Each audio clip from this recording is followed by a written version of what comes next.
Yo, what is up, guys? This is DPS podcast. That's damage per second podcast, episode number 56, and we are here with an extra special guest, extra special guest. Uh, Shout out to the homie, the Ashen. What do you call it? The Ashen one. Is Yes, that the Ashen Lucario, the Ashen Luca. It's me. I'm here. What's up, guys? Luca here for another episode of DPS. Thank you so much for having me, Slow-Mo and Nautical. Yeah, we had to have you on. It's been long overdue. We've been Yes, trying to it do has. this for a minute, and it's just like, oh, like you'll be in Cali, or like something comes up, and it's just like it doesn't happen. But now, yeah, we finally got you on. This feels complete. Feels like DPS is finally come full circle back to the Legion of Scum. The Legion of Scum. And of course, I got the homie, my co-host with the co-most, Game Forte. What's up, man? What's going on, man? How you been? Pretty crazy week, huh? A lot of crazy stuff happening. And Oh yeah. shout out to Luca for finally making it to a full show. She's dropped in a couple of times, here and there, but we got her for the whole 3 hours. Oh, wait, what?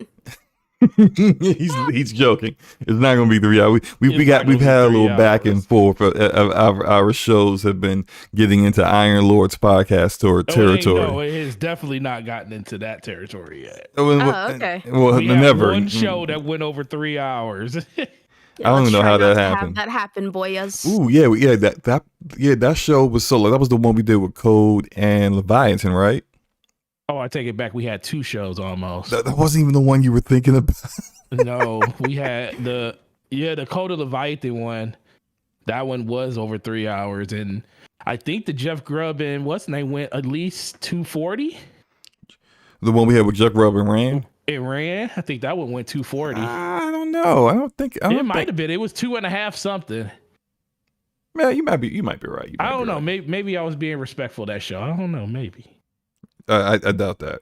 I really doubt that was respectfulness was what was going on. But no, Just trying to get these people up out of here, man. We want them to come back.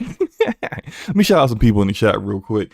Shout out to Lazy Orbit, aka Gamers Gamut is in the house. What's up, man? Dravenero, what's up? Michi Dies a Lot, Damien. That's a great name. That name Damien is a great name. I just wanted to just point that out, just for no reason whatsoever. Brandon Bryce in the house, and the amazing Lady Foxfire. What is going on? So yeah, I guess we can get started with just talking about what we've been doing in the past week. Luca, what you been up to? Dude, I've been sick all week, so I've been gaming, I've been chilling. I did a show yesterday on my channel, just talking about a couple things, so that was fun. But I've been going back and forth and fluctuating between being sick and being okay for an entire week. So I'm trying to get back into full swing of things, full health, and like I said, just gaming. Destiny, you guys know how it is.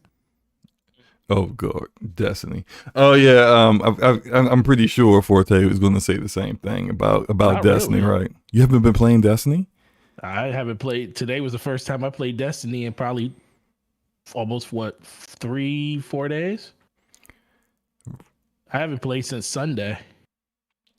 Monday. I did trials with Luca on Monday. That was the last time I played. Well, maybe my all of my well-meaning and very logical thoughts last week has been helping you out.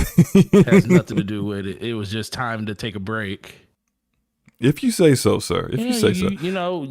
Listen, you take breaks when you feel like you need to take breaks, not just because some person that literally loads up the game and something terrible happens to him and he blames it looks like they voted the end of this strike. Hey, look, that was a funny joke. That's what you get for jumping into a game and not knowing what you was doing. What do you mean not knowing what I was doing? It's a strike. You ain't even download the whole. You ain't even download the whole entire game. You downloaded parts of it. Yo, Luke. Let me tell you what happened. Right. So I downloaded Destiny. Right. I really just wanted to see how it ran on the Microsoft Store version. So that's really the only reason why I downloaded it. But I downloaded the game, and I'm playing. I did a strike, and like halfway through the strike, I think it's like you fight some boss or something, and the boss then runs away. You're supposed to chase it. You talking about the Brujo? Yeah, we know what you're talking about. I don't know which boss Yeah, this is. yeah, I don't yeah. care. Brujo, that's what it's called. The Brujo? The Brujo. Okay. All right, you know. No, Brujo, not Brujo. we gonna call it the Brujo. So I'm fighting the Brujo, right? That hoe left. Okay.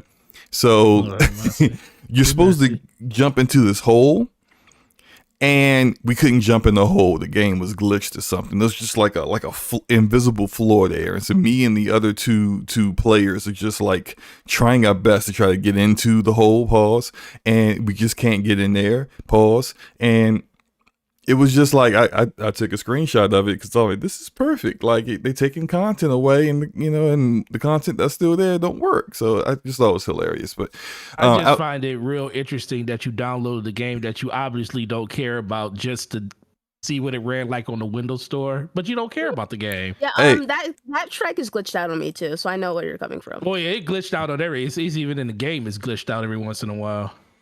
Well, yeah, so they still, just haven't fixed it. Why you downloaded the game that you don't care about? I just wanted to see how it performed versus the Steam version. That's all. You don't care that much. No, I'm actually very curious about that. I've actually I installed Avengers. I've been kind of playing that with some friends. I'm seeing how it performed versus the Steam version. It doesn't perform as well, but there have been other games that have been in the Microsoft Store that have actually performed pretty well. That's shown up. Scarlet Nexus actually performed better in the Microsoft Store than it did on Steam when I played it. So I've just been kind of like, I see stuff show up and it's in Game Pass, and I'm like, it's on Game Pass PC, and I'm like, all right, well, like I'll just download it, install it real quick, see how it performs, and then uninstall it. That's all. Especially if it's a game it's like I've already played through this game.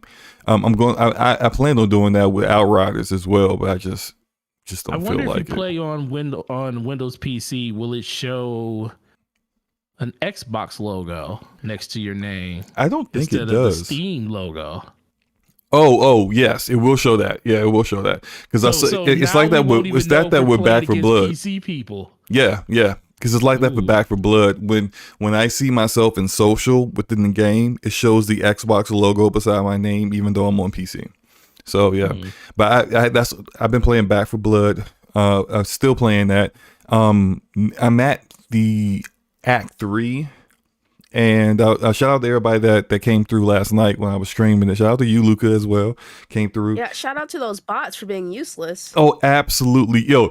Shout out Forte. to Slobo for not even telling me that he was going to run. Yeah, he was running by himself with 3 other bots. It was so embarrassing. I was like, "Where are your friends? No text. I have none. I have none. This is no text message, no phone call. You turn into villain right now. Oh wow! Villain has other friends outside of us that he plays with.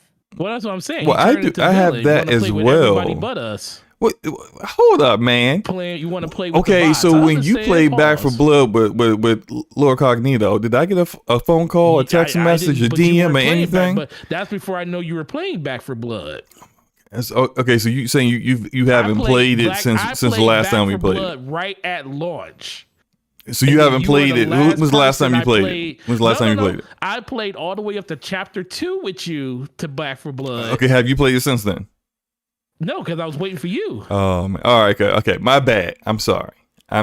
Next time I'm playing, I'm hitting you up. I play Aliens Fire Team because I'm waiting for you. Well, I'm waiting on you for that. I mean, I bought the game because you said you wanted to play it. That game is horrible. It's kind of hard to go back to it. Wait, hold up. Now you're saying it's horrible? It feels horrible, man. What do you?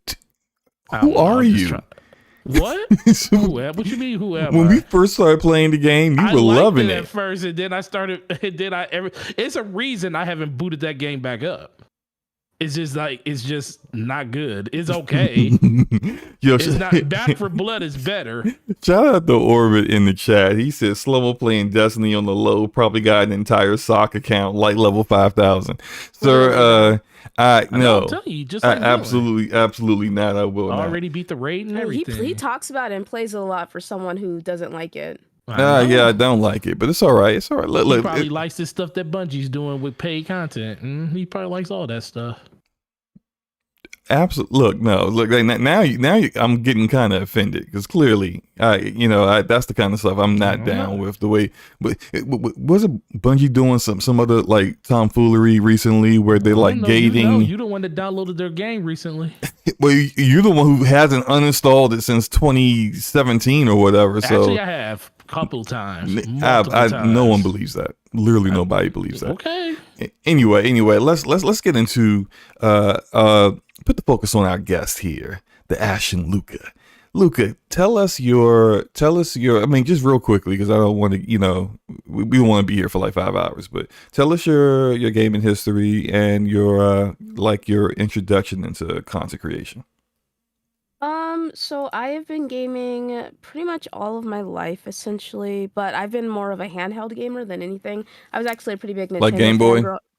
Yeah, Game Boy. I was actually a pretty big Nintendo fan. That is, growing up. Like, Me who too. wasn't though? Truly, but Right. I had my Game Boy and my Game Boy Color, my Game Boy Advance, my Game Boy SP, my Game Boy or the Nintendo DS, that is, and then DSi, and then the Game Boy. Let's see here. What were the games you played the most?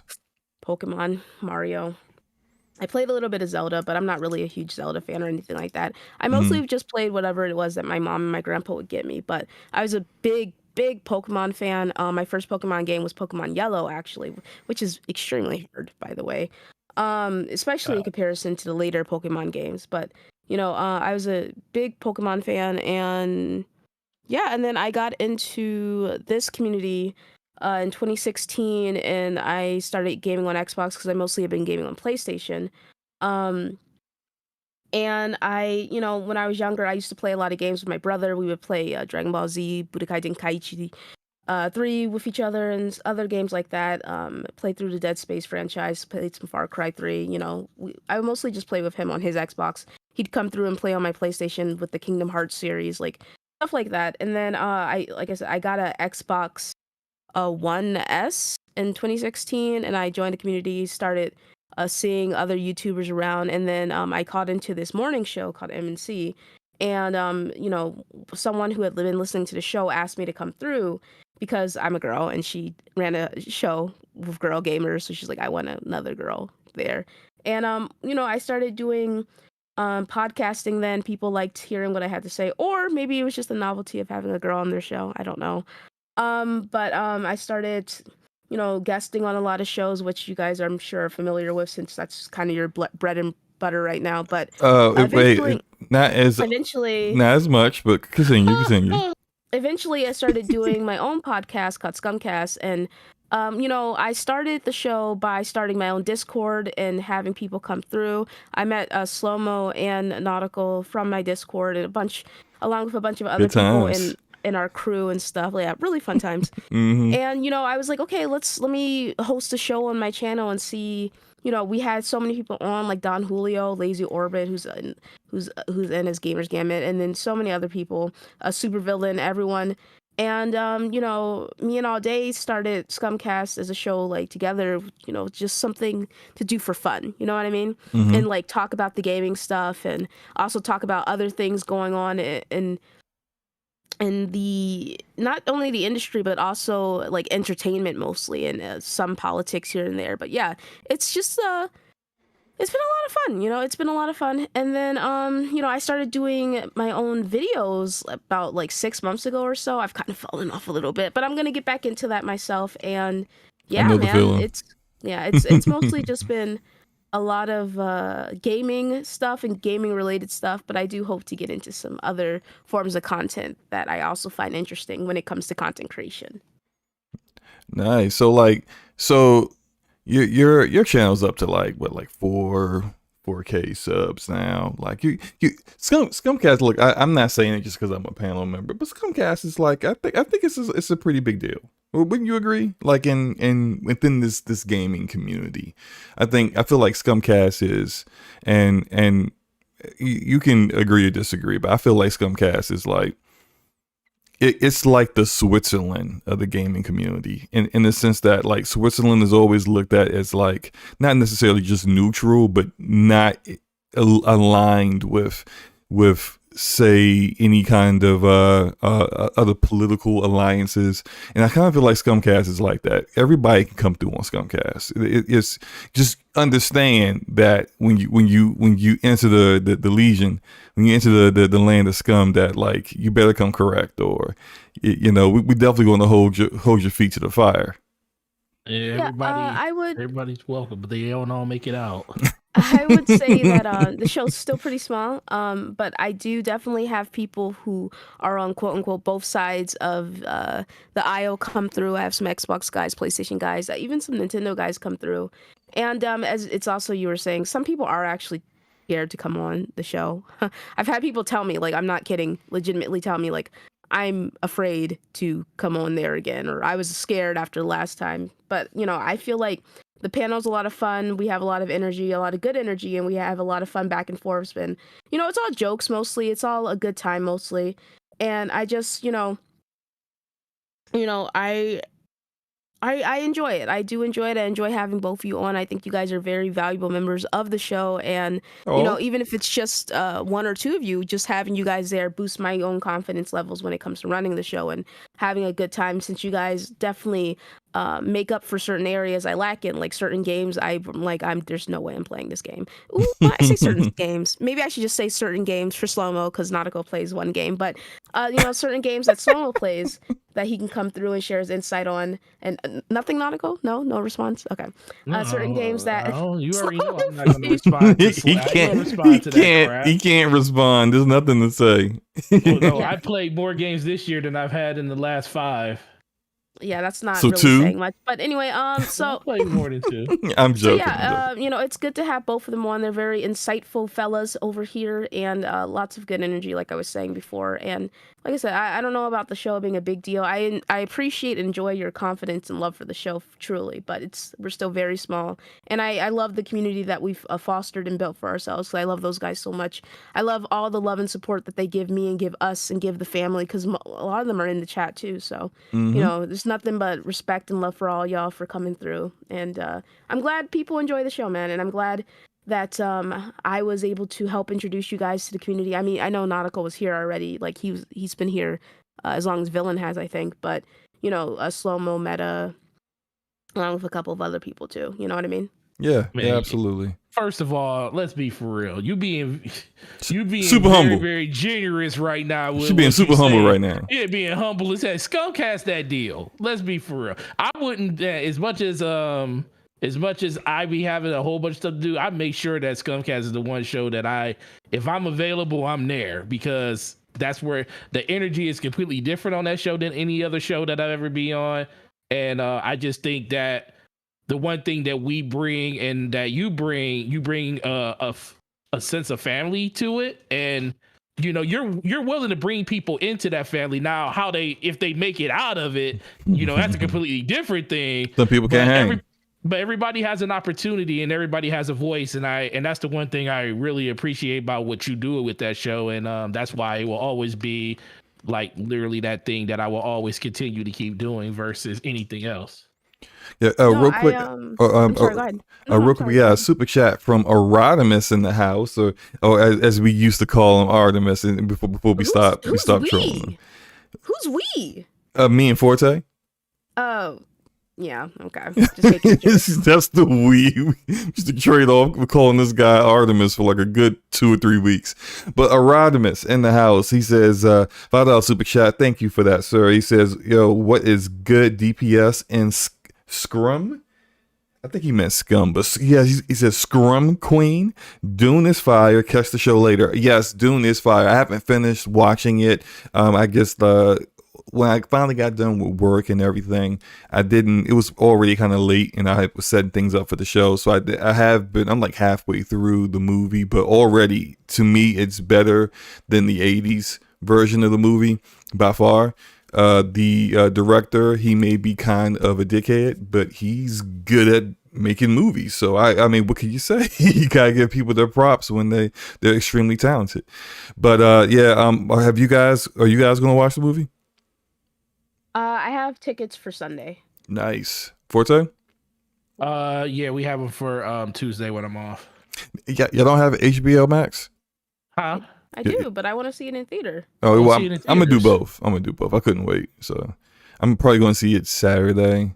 They ain't getting it. Yeah, that's true. Who knows how we feel by the time the day it comes out, we might change our mind. Be like, yeah, we ain't going to the theater. We're just gonna watch it here. Well, I already have tickets, man, so I gotta go. But I'm hoping, like, and the cool thing about it being on HBO Max is if it ends up like if there's some person. Oh god, I was checking to make sure I'm not muted. But if there's some person in there who's like ruining it for being loud, I want to see Venom. Somebody had their baby in there, like. Oh come! I hate when that happens. Like, why? Don't bring. Look, just don't go. If you can't get a babysitter, you don't bring a child. First of all, it's Venom. Like, why are you bringing a 2-year-old to Venom? Child's probably scared out of their mind looking at Venom teeth and tongue and all that other crap, right? Like, what are you doing? Like, I can't stand when people do that. Just get a babysitter. Me neither. It's pretty annoying, but I could just watch it on HBO Max if anything. Yeah.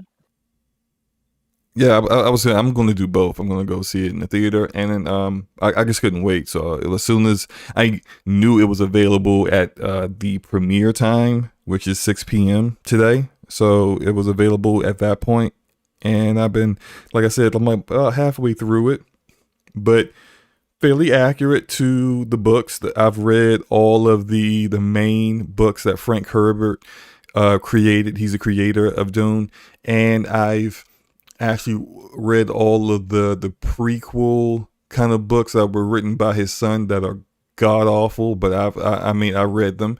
Only books I haven't read are the other books that his son did that continue the story after the 5th book, after Frank Herbert died, and I heard those are just as bad as the prequel books, but I have them. I haven't read them yet, but eventually I will read them and probably be just as disappointed as the rest of the Dune fandom. But no,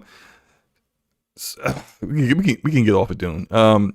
I think that pretty much covered your history and everything, Luca. Let's get into the topics. And so first topic up is Ubisoft. So have you guys heard about this rumor that Ubisoft is actually making a Splinter Cell game?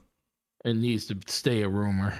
Why is that? I will let you guys talk about this one. I don't know anything about that. It needs to stay a rumor. If shout out to Deli, Asian Deli was on the show a weeks, like a month ago. But yeah, man, if what he was putting out is actually what they're doing, they might as well not make a Splinter Cell game. So to what Forte is alluding to is the homie Asian Deli. Shout out to him. He was on DPS a few weeks ago. On Twitter, if you guys recall, he is a former developer for Ubisoft, and he's worked on. We can say what he's worked on. He's worked on Watch Dogs Legion because he said that on the show. He's still a developer, but doesn't work for Ubisoft anymore. But I'm assuming just based off of him still likely knowing people, because within the past year he left them, so he still has to know a lot of people that work there. He insinuated that this. He didn't insinuate. He pretty much came out and said that it's okay. He pretty much came out and said that the Splinter Cell game's a battle royale, which, like, if any other publisher you would say, no way they would take Splinter Cell, beloved Splinter Cell, and turn it into a battle royale. But considering how Ubisoft has been rolling recently, that makes total sense. Makes total sense that they would do something like that. Now, I think what he basically was saying was, I think the biggest thing he said, because he did say it was going to be mainline, meaning I do think it's going to be an actual Splinter Cell game with a story and everything, but I think it's going to be but I think, the main focus of the Splinter Cell game is going to be the battle royale that he talked about. I think when he made the tweet, he was saying, like, all I'm going to say is battle royale, meaning that is more going to be focused around that. But I do think we're more than likely going to get a featured Sam Fisher story, but how much of that story is going to be based in everything that we know of right now or something new, and how much of that is going to be taken away from when it comes to their development of this battle royale. Which if Deli says that's what it's going to, and he's pulled on Punchy. He said, "Let me just say it's going to be a battle royale," and I'm like, "Yo, if anybody knows, he knows because he was there." Luca, are you trying to play Splinter Cell Battle Royale? No, no. She ain't trying to play a I battle don't royale have at any all. interest in Splinter Cell or any battle royale, like in general. Yeah, me How either, did Destiny honestly. get a battle royale?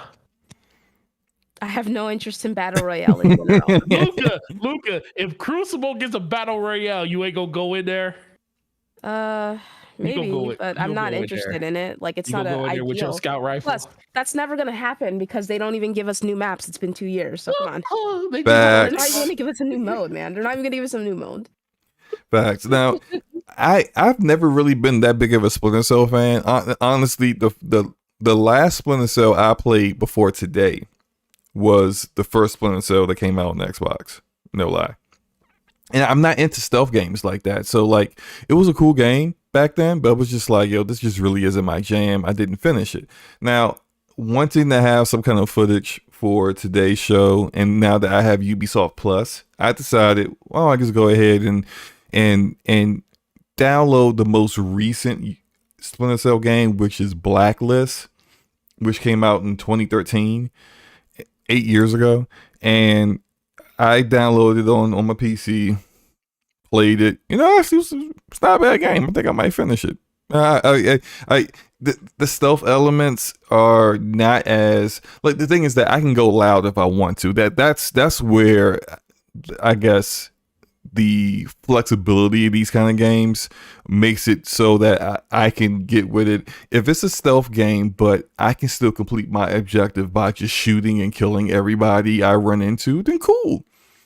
And so far, I mean, this game has that. I know it's old as hell, but like, this is, well, let me not speak out of turn for Splinter Cell fans, but when people say they want another Splinter Cell, I'm assuming they want something like Blacklist, right?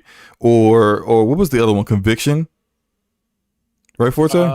Yeah, it was Double Agent, Conviction, Chaos Theory, Pandora Tomorrow. So you're a Splinter Cell fan, right? Yeah. So when you and guys like say, like, I think Rand is a big one that's big Rand's a big one too. Into Splinter Cell. When you guys say you want another Splinter Cell game, you're talking about this like a narrative driven story with stealth elements in your missions and stuff like that, right? This is something that's more structured than single player, not a multiplayer generic battle royale / big massive Ubisoft open world game, right? Yeah, exactly. I think most people that want a Splinter Cell game, I think it's a lot of people that do like the Spies and Mercs game mode. I do think that is something that a lot of people will clamor for to actually come back, which was one of the best parts of Splinter Cell. But for the most part, everybody wants Michael Ironside voicing Sam Fisher. They want the iconic goggles to come back into play into the single player narrative of the campaign. Hey, real quick, is Ironside voicing Sam Fisher in Blacklist? Because it doesn't sound like him. No, he's not. It's not. Yeah. That was the first one he didn't do. That was a different actor. I kind of figured so, because I was like, yo, this don't sound like Michael Ironside to me. No, I mean, not I don't think he did a bad job, but the only way I think that you should replace a voice actor that's iconic for a certain character is if that guy passes away, that guy or woman passes away, and God forbid that happens to Michael Ironside. But like, if he's still alive and kicking, then he needs to be the one doing the voice. My bad. Continue, sir. No, yeah, but no, I think that's the biggest thing that people want. They just want to get that experience again. They just want those iconic goggles, the sound, the voice, you know, all of those things. And a lot of people feel like they just didn't get the full closure at the Conviction when it comes to Michael Ironside's story as Sam Fisher and everything. So I think that's what people really, truly want. And who knows how they're going to go about the story and all the elements involved into it. Mm-hmm. But I think people just want to get it's more of a narrative story that they want out of Splinter Cell than anything else. They'll take the multiplayer, but the narrative has to be there, and it has to be very, very strong, especially with them basically hiating this game for the course of the last decade almost. So they should have a lot of people willing to write a lot of good stories for Splinter Cell. And but the court is still out on that one. Yeah, now I did want to acknowledge something. So I asked Agent Deli a question, our homie who's an ex Ubisoft dev. I asked him because I'm just looking at everything that's been going on recently in regards to Ubisoft and their latest reveals this year. I feel like every game they've revealed this year has been received poorly.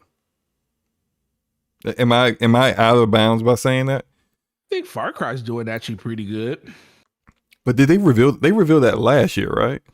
Oh, okay? You're just talking about. You're not talking about games that came out. You're just talking about games that they revealed just this year alone. Yes, just this year alone. Oh, yeah. I think they revealed Far Cry earlier this year. I thought they revealed that last year. Yes. I'm fairly certain. They revealed it last year. It was supposed to come out earlier this year and it got delayed. Yeah, they like said it was a thing. Like, all you saw was the you just saw the opening trailer, not even the trailer, the cinematic last year, but they showed the gameplay for the first time and everything this year.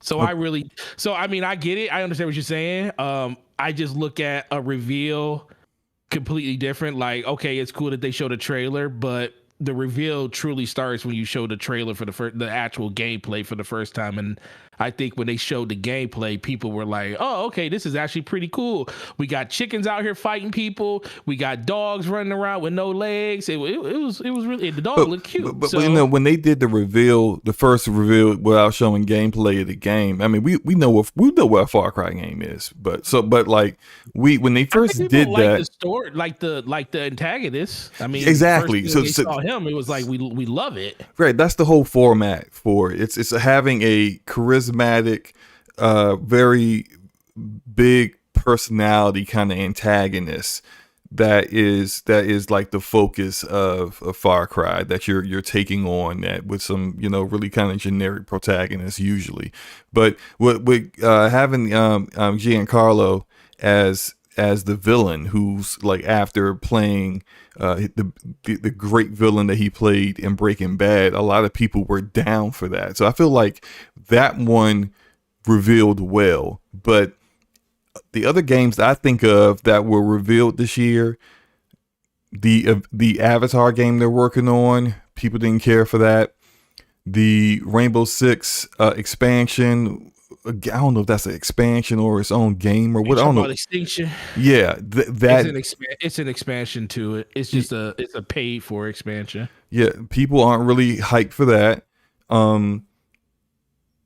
The Division Heartland, which I'm officially not supposed to talk about, but just let's just say the reception for that ain't great. Let's see, X Defiance has a like really, really, really bad reception to that. Nobody who played that or saw that thought it was like, what are you doing? Why are you even wasting time with this? Man, and then most recently, Ubisoft ain't gonna give you no type of review keys. Yeah, but they well, no, actually, we have a pretty good. I mean, they that's what Ubisoft. Yeah, I mean, for now. For now, right? There was what was the one more recently that they showed that people was like, the Ghost Recon game, right? Is it Ghost Recon? It was Ghost Recon. Yeah, it was Ghost Recon. That's a battle royale-ish thing. Basically, not Ghost Recon. It's not planning op, executing op, and super realistic with like headshot kills and being able to basically have a mission get failed and dying pretty quickly just by making one little mistake, that kind of stuff. Like, no. The funny thing is that game is probably going to die now because Battlefield has Hazard Zone, which is built into the game, and it's the same thing: a four player experience versus other teams of 4 people in a battle royale setting where it comes to capturing objectives on the map. I just want to say that all this stuff is the dark zone. All that stuff is the dark zone, basically. People taking on their own take on the dark zone from the Division. Go ahead, Luca. My bad. Ubisoft definitely needs like some more other projects to fail so they can stop being so stale with everything they release, you know? Hmm. Everything follows that safe template and it's like, yeah, it works, but it's also kind of starting to get like old hat and boring, you know what I mean? Yeah, and I think that's kind of what I was getting building up to. So I asked Agent Deli this on Twitter after he kind of like basically ruined everyone's hopes and dreams with the battle royale thing. I like your tweet about that too, by the way. Thank you. It was I like said, you just out here making people's dreams upset. so I said, so what are the chances that their recent reveals being severely disliked? Because that Ghost Recon reveal got dislike bombed to hell. I mean, it's like up at like 15K dislikes and like 2 likes. It's pretty bad.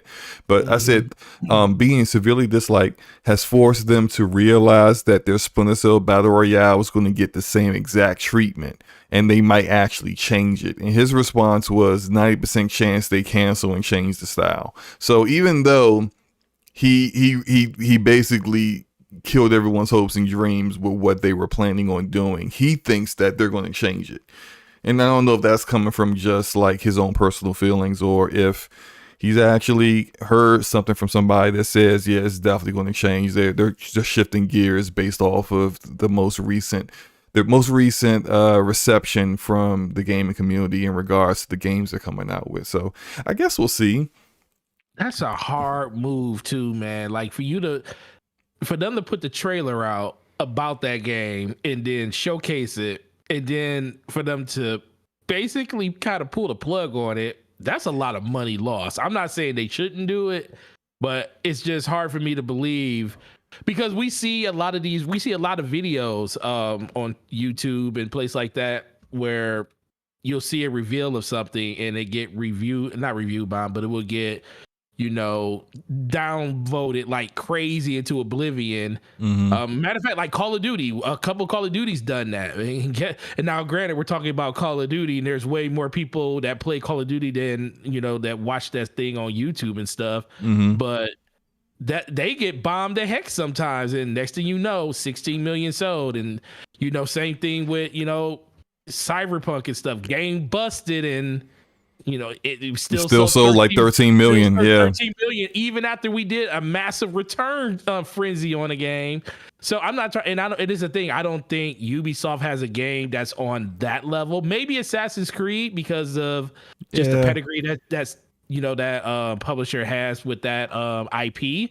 Assassin's Creed is almost a can't fail IP. At this point, it is like one of those can't fail IPs, but everything else, like I said, Ghost Recon has been a shell of itself pretty much since 360. Like ever since Xbox 360, and they switched everything over from the GRAW model to the Advanced Warfighter model. And I actually enjoyed the Advanced Warfighter model. I thought that was actually pretty cool. It was the first time that they went into the third-person action showcase of the game, and it wasn't even squad based. It was just you and versus everyone else, and that was really cool.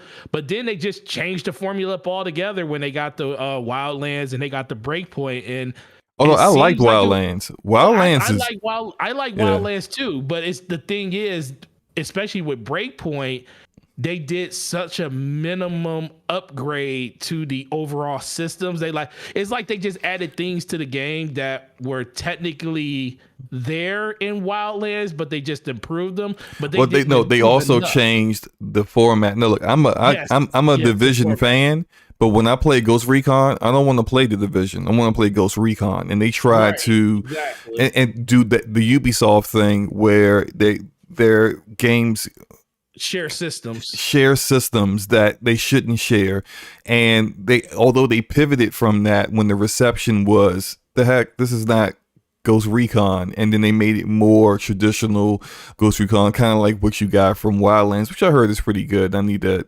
actually give Breakpoint a shot eventually, but Ubisoft should know better. Like, why do you keep doing these things, and then when the reception is negative, do you go, we didn't realize you guys didn't want that. We'll change things up. Like, they came out with almost right after the reveal of the new Ghost Recon game, and said that it's been put on hold indefinitely based off of the reception. Well, no, duh. Why? How many times do people have to tell you that when they say they want a particular IP, they want the game that you used to make? And I understand that might sound like a contradiction to some people because we talk about how their games are very samey, but they're very samey in using the same systems, the same assets, no identity between the different games, just one big Ubisoft identity of massive open world and mission spam. But right.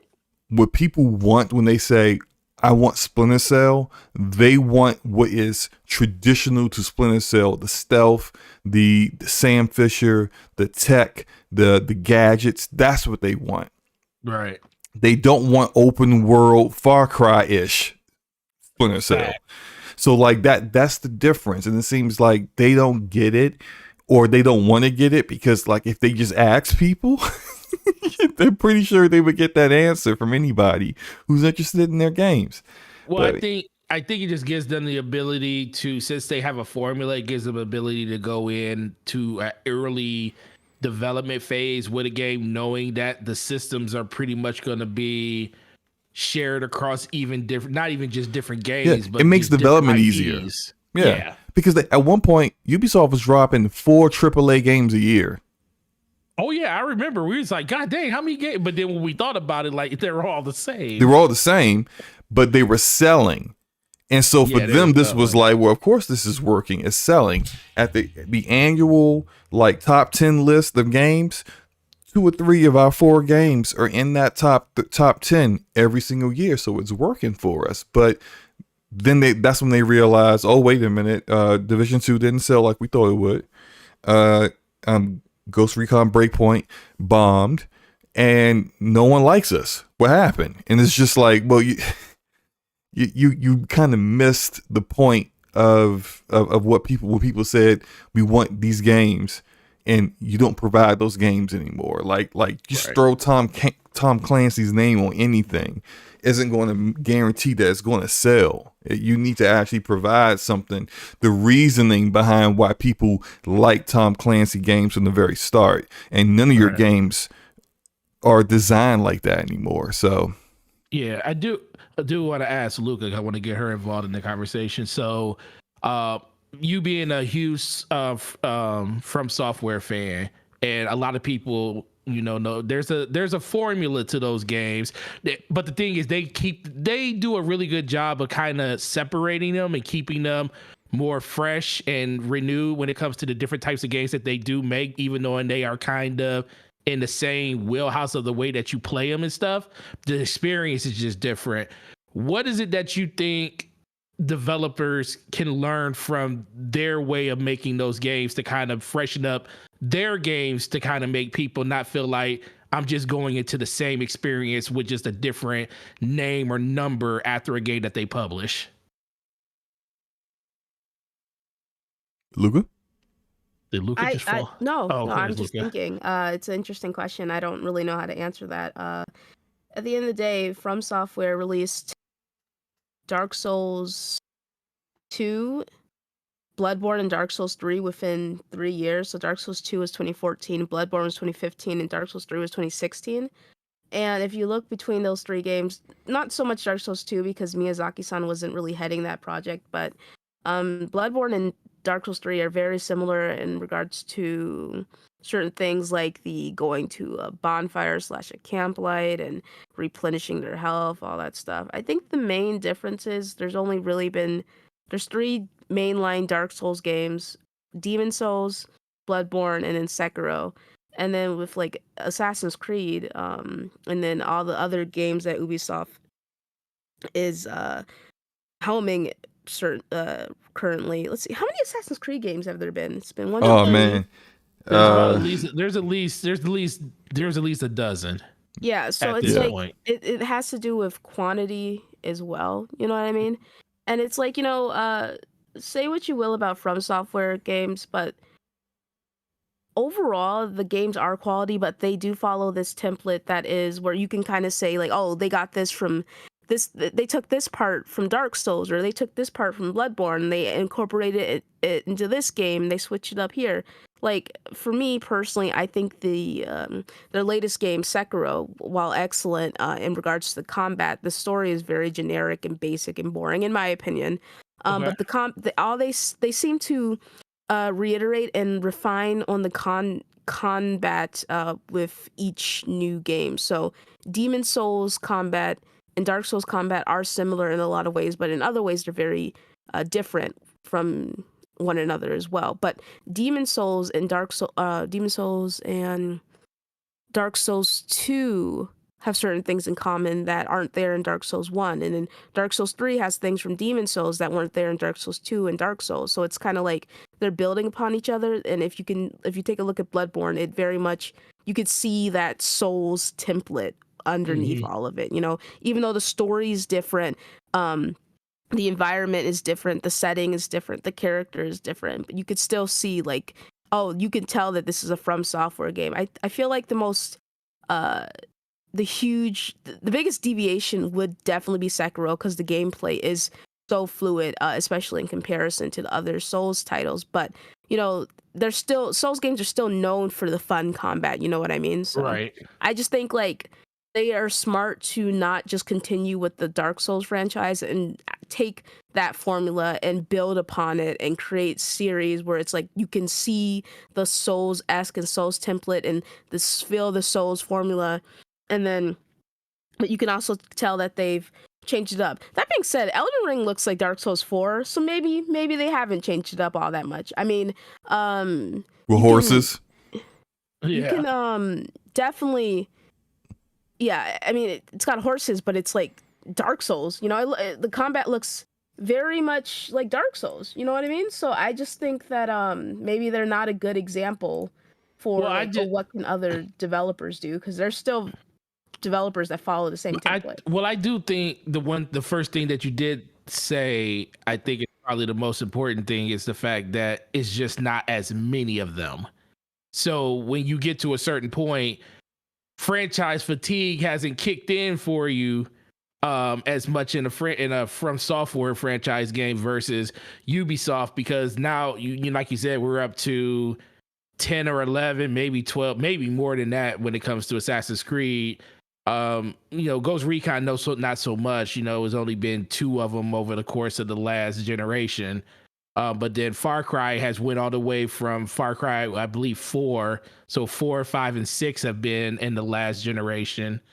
So it just seems like they're just, you know, building on that template. But the thing with the template is that template isn't different between any of their games. Like, you feel like you're playing, if you play one, you feel like you're playing the other. The only difference is Ghost Recon is kind of grounded in military action, and Far Cry is in a militia action. And, you know, you got the stealth version of it when it comes to Assassin's Creed. But when you kind of boiling them down to their essence, you're kind of playing the same thing, but just a different coat of paint over the top of it. Yeah, I could definitely see that. Which is, in some cases, is fine, because if that's what your gaming demographic, your community for that game is looking for, if they're just looking for more of the same, or with just like minimal changes, then I think you should provide what they're looking for. I think that's true. That's true. And I think that oftentimes what we see is that they switch things up when no one wanted them to do so. So like, it's like they switch things up, and everybody still kind of wanted more of what you provided before, or they're continue to provide too much of that when people are asking for you to kind of evolve the gameplay loop or the game design. And it's just, yeah, it just always seems like there's a disconnect to me, at least it seems to me, between what the gamers want and what the developers think we want or want us to want. Or maybe they got that whole philosophy that BioWare had after Mass Effect 3, where there was just like, we're the creators. Right. This is what we wanted to end the story with.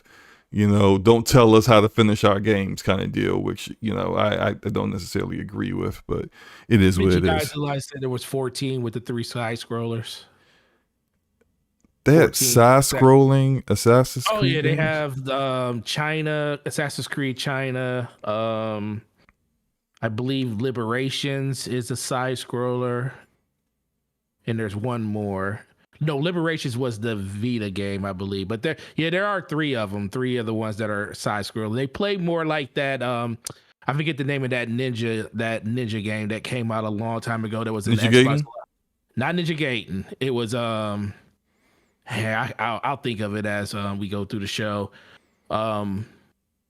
Can't remember the name of it, but yeah, it's side scrolling.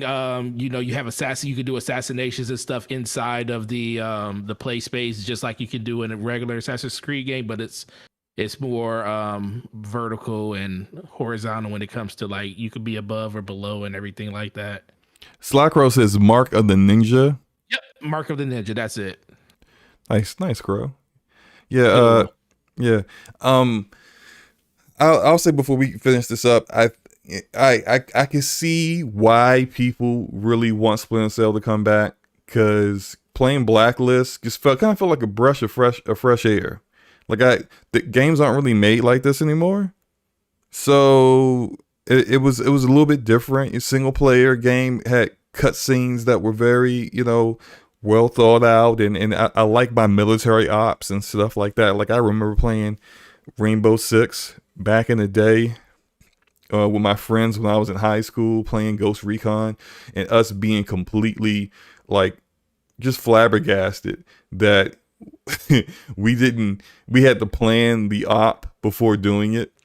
Yep. And we were just like, what did they want us to do? Yep, whatever, let's just play it. And we would just go in and just get mollywopped, like running in loud, like we playing Halo, getting headshot immediately. I was like, yo, I don't understand what's going on here until we figured it out that like this is like that was the cool thing about those games. You had to play the campaign if you wanted to unlock all the weapons for multiplayer.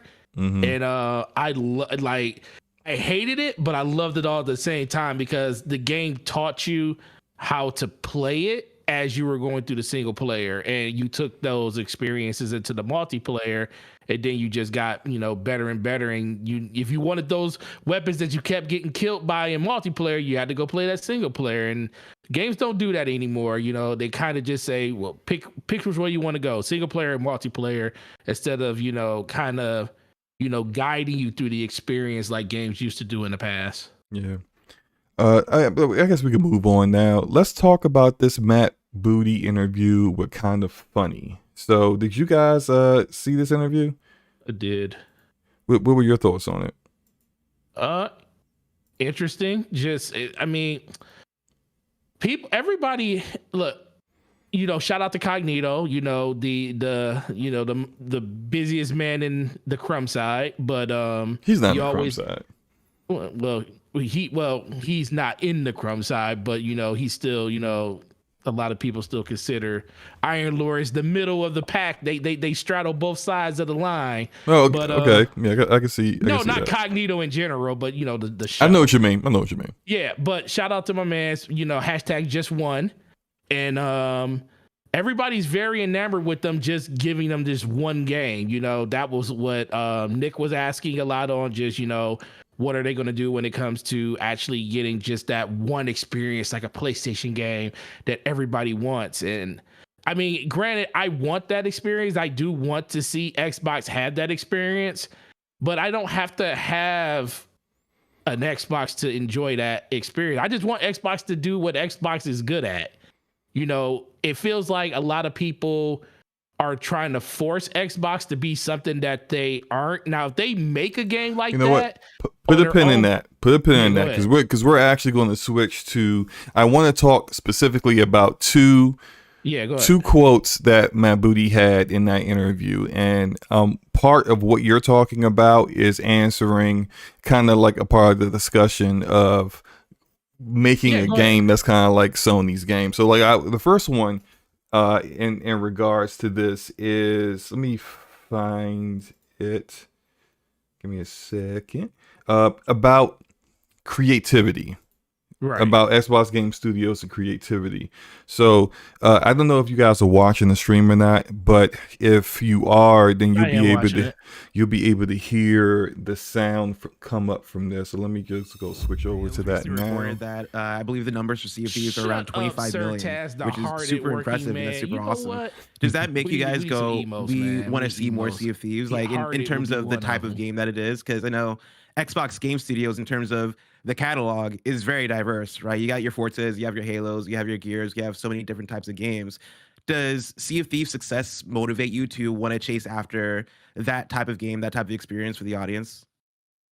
I love that question because it's got a lot of layers to it. So I'll try to tease some of them apart. Probably the closest thing that we have to the next Sea of Thieves is Grounded from Obsidian, which might seem like a weird kind of a thing, but that game was made with a really small group of people. I think that it's the kind of game that's got a great foundation that we could be working on Grounded for the next 5-10 years, right? I mean, it could keep growing. If you remember when Sea of Thieves first came out, some of the criticism was there's not enough to do. It's a cool idea. Maybe the world isn't realized enough. But when you then look at what we started the summer with the Pirate's Life, with how we were able to bring the Disney characters into Sea of Thieves, that's a pretty long journey for something like that to go on. So, I think that the next Sea of Thieves, the next 25 million players, is lurking somewhere in one of our games like a Grounded. In terms of steering the teams toward games, it comes back to what I said about being creator-led. I want them making the game that's inside them that they want to make. And then our job is to support them. And the cool thing about Game Pass is that it's got room for everything from Halo to smaller games like Grounded. We've got some really cool stuff that's a little bit smaller coming from Obsidian. We have smaller teams. By smaller, I think of 75 people. Our studio up in Montreal, Compulsion Games, and what they're working on. Single player, multiplayer, big game, small game. We really orient to what does the team want to work on that they feel passionate about. And the last thing anybody needs me thinking about is what I call sort of portfolio bingo. Like, I don't want to go to Tim Schafer, Tim, we really need a rodent-based mascot platform. That's not in the grid anywhere. Like, I don't, let them make what they think is going to be cool, right? Okay, so I think it's probably finishing up for you guys right about now. Luca, what are your thoughts on that quote from Matt Booty? Oh man, did we lose Luca? I just realized we lost Luca. We'll try to get it back in. Forte, what were your thoughts on Matt Booty's quote? I think he's absolutely correct, and that's exactly what he should be saying. It mostly just comes down to creativity is going to always be something that a lot of people are going to question when it comes to Xbox, because Xbox really hasn't created anything on their own. Everything they kind of created was pretty much paid for and bought in full. This is going to be the first generation in a long time that I won't say everything, because Forza, I think they built from the ground up, which is the only IP I feel like they built from the ground up. Even though we got games, we do got Sea of Thieves and stuff like that he mentioned. Games like that, Grounded, those are games that they cultivated from the ground up, but some people don't look at those games as games that they really want to experience. So it really just comes down to Microsoft creating a game that people want to play, that people look at and say, wow, this is an experience that I actually want to see. I see you got a Avowed on the screen. That could be one of those games. Even when Starfield comes out, let's be for real, Slow-Mo, they're not going to get credit for Starfield like that. If Starfield blows them against 10 why not? Because ultimately it's going to be that same formula like Halo was when it first came out. Like, this is something that you didn't cultivate. This is something that you paid for. Yes, you're going to get credit for it just because it's a studio that you own. Well, but the vast majority. I feel what you're saying, but like, I don't acknowledge that whatsoever. Like, I don't Obsidian, either, but I'm just telling Obsidian you what is the overall like thing is. They acquired. Okay, so Sony acquired Insomniac. No one says, "Hey, well, look, I don't give Sony credit for Spider-Man Sony and Ratchet and Clank Rift Apart because you just acquired that studio. No, Ratchet and Clank is something that they own though. They own Ratchet and Clank from but Insomniac has always made it, and Insomniac prior to that was not a first-party studio. But they still own it. Well, Microsoft owns Obsidian and everything that Obsidian once owned. Listen. Before, this is what I'm trying to say. Before, even before the purchase of Bethesda, they were making third-party games. That's what the wheelhouse was. I'm not saying overall you're not right in what you're saying. I'm just saying what the conversation is going to be for just those titles in particular. Now, when we get to something like what's the name of it? Elder Scrolls 6. That game is so far out. Xbox is going to have so much input into that game. No one's going to be able to take that game away from them when it comes to like what if that game is a blockbuster hit or whatever. I'm just saying when it comes to this game. So you're saying because Avowed was in development before the acquisition that people are still not going to give it? Yeah, the majority of it was in. Now, if you're talking about Avowed not coming out to 2024, then that's something different. But if Avowed comes out next year. I don't think it's coming out next year. Probably 2023 at the earliest. If it comes out 2023, then Xbox is going to have they're going to have something to say about that. I'm just saying what the reason I say, and that's why the only one I said of all of them was Starfield, is because we saw Starfield 4 or 5 years ago, and that thing has been in development that long, and we know it's coming. We know it's coming out next year, so they're not going to get the love that they think they're going to get off that game. They're going to get a pat on the back just because they own it. They're going to say, oh yeah, Xbox finally got a really good game. Thank God that they own Bethesda. But the games that Bethesda put out after Starfield are the ones that they're going to get the most love out of. Like, when it comes to Redfall, games like that. When those games, I don't even think Redfall, because Redfall comes out next year too. That game just came up out of the woodwork. Xbox really don't have anything to say with that game. Well, look, okay, so people tried to say the same thing about Psychonauts 2, right? That that game was a crowdfunded game. What's his name? Double Fine used a Kickstarter to get development started on it. They got nothing to do with that. So the game reviewing well, being received well, being a good game has nothing to do with Xbox. I think this is just people in their fanboyism not giving credit when it's due. They own the studio. It's a first party Xbox studio that made a good game. Acknowledge it and move on. But hold on. Did you hear people come out and actually celebrate that though? Well, some did, but some people, like the same people that you're saying would say that about Avowed and about some of these other studios that they acquired in their more recent games that started development before they got acquired, are the same people who were saying that about Psychonauts 2.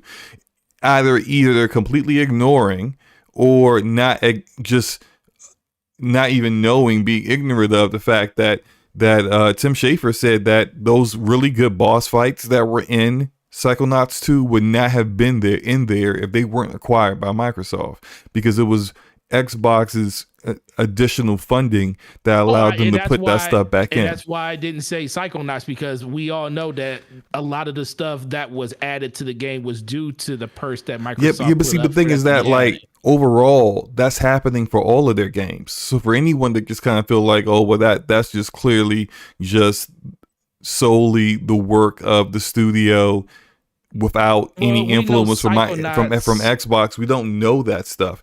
Wasteland 3, Brian Fargo, studio head of Wasteland of In Exile, said that for Wasteland 3, if they didn't get acquired by Xbox, then you wouldn't have had the level of voice acting in the game that game had.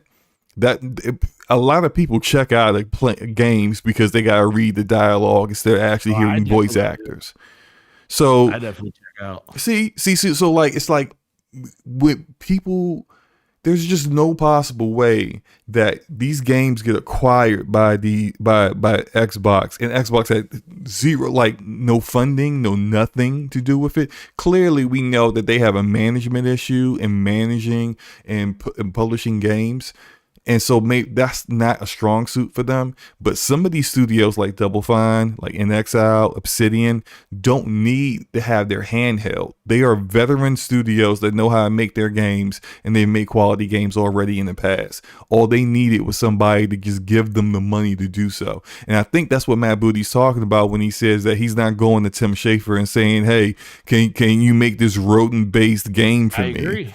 100%. Instead, he's letting Tim Schafer make whatever the hell Tim Schafer wants to make, because Tim Schafer knows more about making games than he does. And that is, if I know I'm sounds like I'm like defending Xbox here. No, listen, but this is great. I've never heard you actually defend Xbox. I'm not even call it defending Xbox. I'm just basically just stating a fact that the truth about Xbox now. Them standing out of the way of these veteran studios is the smartest decision they can make. Period. But then we creamed them for the ones that they don't because it's like it's a balancing act. So it's like let's say you and I are both parents, right? Absolutely. And you got one kid that is straight A's, straight lace. You ask them to do something, they just do it. There's no talk back. They're not getting in trouble. They're not sneaking out. They're not getting into all kinds of trouble. You know how to handle them. You can just give them an assignment or say, hey, go do this, and they're going to do it. And then let's say you got another child that's the complete opposite. Right. It's always a problem. They're always rebelling against you. They're skipping school all the time. You can't treat them both the same. I know, like, the whole mentality that people have is that you're supposed to treat your kids all the same. No, like, you love your kids all the same. Love them both equally. You should. But as far as how you treat them, you can't treat them the same when one doesn't act like the other.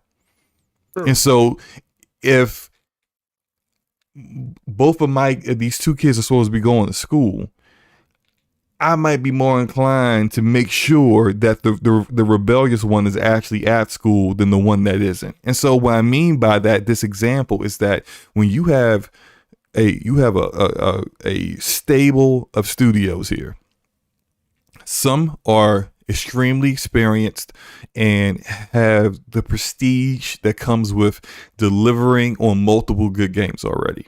Those are your Obsidians, the Coalition, that's Playground Games, Ninja Theory, right? And then you got your ones that, and I'm trying to call these guys the rebellious, like, potheads or anything like that. I'm not saying that. No. What I'm saying is that you have your studios that have not had like one great game yet, like Undead Labs, Compulsion. And so with those studios, those are the ones that you can't treat the way you treat Double Fine, because Double Fine doesn't need to have their hands held, but maybe Compulsion does. Maybe Compulsion needs some guidance. And I think the problem with Xbox Game Studios is that when it comes to that side of things, as Matt Booty has said, he's not doing any of that. He's not guiding anything. He's like, what do you need? I am advocating on your behalf of what you need to Phil and anyone else above me. That's what he's doing. And that's not managing. That's allowing them to manage themselves. But if a studio hasn't shown they are capable of doing that yet, their growth in that department is based solely upon their ability to do so, and not you. Like, I don't know if I'm making sense here or not. But no. I agree. The thing is, I don't want people to think that I don't feel like they deserve credit, because I do. I feel like they deserve credit for all of these games they released, because they put the money up to support and purchase these studios. So they're under the leadership of Microsoft Game Studios, and Bethesda's still Bethesda Softworks on their own. So I agree. I'm just saying, no matter, until they got games that come out and move the needle for people on a consistent level, it's always good. Like right now, the story continues to always be. It's like, Xbox hasn't cultivated its own, IPs from the ground up yet. So a lot of the IPs that we're getting are IPs that were already, developed and, tried and true when it comes to a lot of these, a lot of people out there. Starfield will be the newest one, but even Starfield has kind of been a game that's been in development for so long. So yes, Xbox is going to have some type of not input, but some type of overall thing when it comes to that game, but not as much as a lot of people will want it to have versus some of the games that's coming out later on. Like, that's why I say the more Xbox does better with the way that their games are releasing, the more people will have to leave this narrative in the dust. And I think that's what Xbox wants to happen. They want people to know that we're not just, like you said, Halo, Forza, and Gears. We're not just that development studio anymore. We can actually cultivate our own games. We can build games from the ground up. And I think that's part of the thing where he talks about creativity. They want to let their studios be able to craft the experiences that they want to make. And they want their fans to be able to play that across a wide amount of different devices and stuff. So I agree 100% in everything you were just saying. I just think it's just going to take a while for the greater, community to pick up on exactly what he's saying, because he's talking on third level type stuff. But right now, people just want them to put out good games. They don't care about all that extra stuff. They just want the games first, then talk about all this other stuff second. Facts. Luca. Also, Go ahead. I don't really think it matters what the people who are going to be downplaying this are people on the internet. They don't matter anyway. They don't really matter, especially a lot of the critique and criticism. It'll be in like the social media posts. It'll be under the post for certain games being released. It'll be like Nibble. Yeah, Nibble, yeah. He'll make a post like, oh, this game was released and it got this score, it sold this much, and then there would be like your usual suspects in the comments saying the same nonsensical nonsense that they've been saying for years now, and getting a bunch of likes and retweets, and it just being completely irrelevant to how everything else is actually going. People were bashing Psychonauts too, but there were still people who genuinely really enjoyed it. You know what I mean? And say whatever you will about Microsoft, but they are helping these studios, like you said. And I agree with your analogy. Was that what it was? Promo with the whole, you got one kid who's doing good and the other kid who's like a troublemaker. It's like, I think when it comes to this kind of thing in general, I do wish they had a little bit more input when it comes to some studios who have been a little sketchy over the last couple of game releases. I definitely wish there was a little bit more oversight there, because it doesn't make any sense that certain titles are releasing the way that they are, or sorry, it's my brother, releasing the way they are. Yeah, you're good. sorry. Anyway, so I just think that I'm not really worried about Xbox right now when it comes to this stuff. And I think, you should give them their flowers. Buying Bethesda was definitely the best thing that they could have done. And regardless, I hope to God they have a little bit more oversight when it comes to Bethesda Game Studios, so their games don't release broken and buggy anymore. But God, we'll see what happens there. Yeah, I agree. And then now I do want to also switch over to the second quote, and this is in regards to what Forte was talking about a little while ago about #just1. So I'm gonna switch over to that, and then you guys will be able to hear Matt Booty talk about that. So give me a second. With PlayStation Studios finding so much success kind of with their pedigree of games and their IP that they focused on the last generation or so, building into, some of the biggest AAA, debatably quadruple A games out there. You just said that, like, you're not really chasing this or that, but like, do you ever kind of think as the head of Xbox Game Studios, I want us to have one of those type of games? Yeah, well, first, just to bring it up, I mean, hats off to Sony and their studio system and the leaders that they've got there. I mean, it's fantastic, right? There's just, you can't argue with the quality and the craft and the games that they've delivered and that they're working on now and the stuff that we've seen so far. So just, kudos and hats off to them. I think I tend to come at that less of one of those and more making sure that we are paying attention to fan expectations, right? And I think that there's a certain kind of game that generates an anticipation. It kind of becomes this big tentpole moment. It's a game that fits that intersection that everybody can play, and it's also a big world that you feel like you can have, you can inhabit. And I think those kind of games are important. And certainly, it's been a place where we have not been out in front. We haven't really had the sort of one-to-one with Sony there.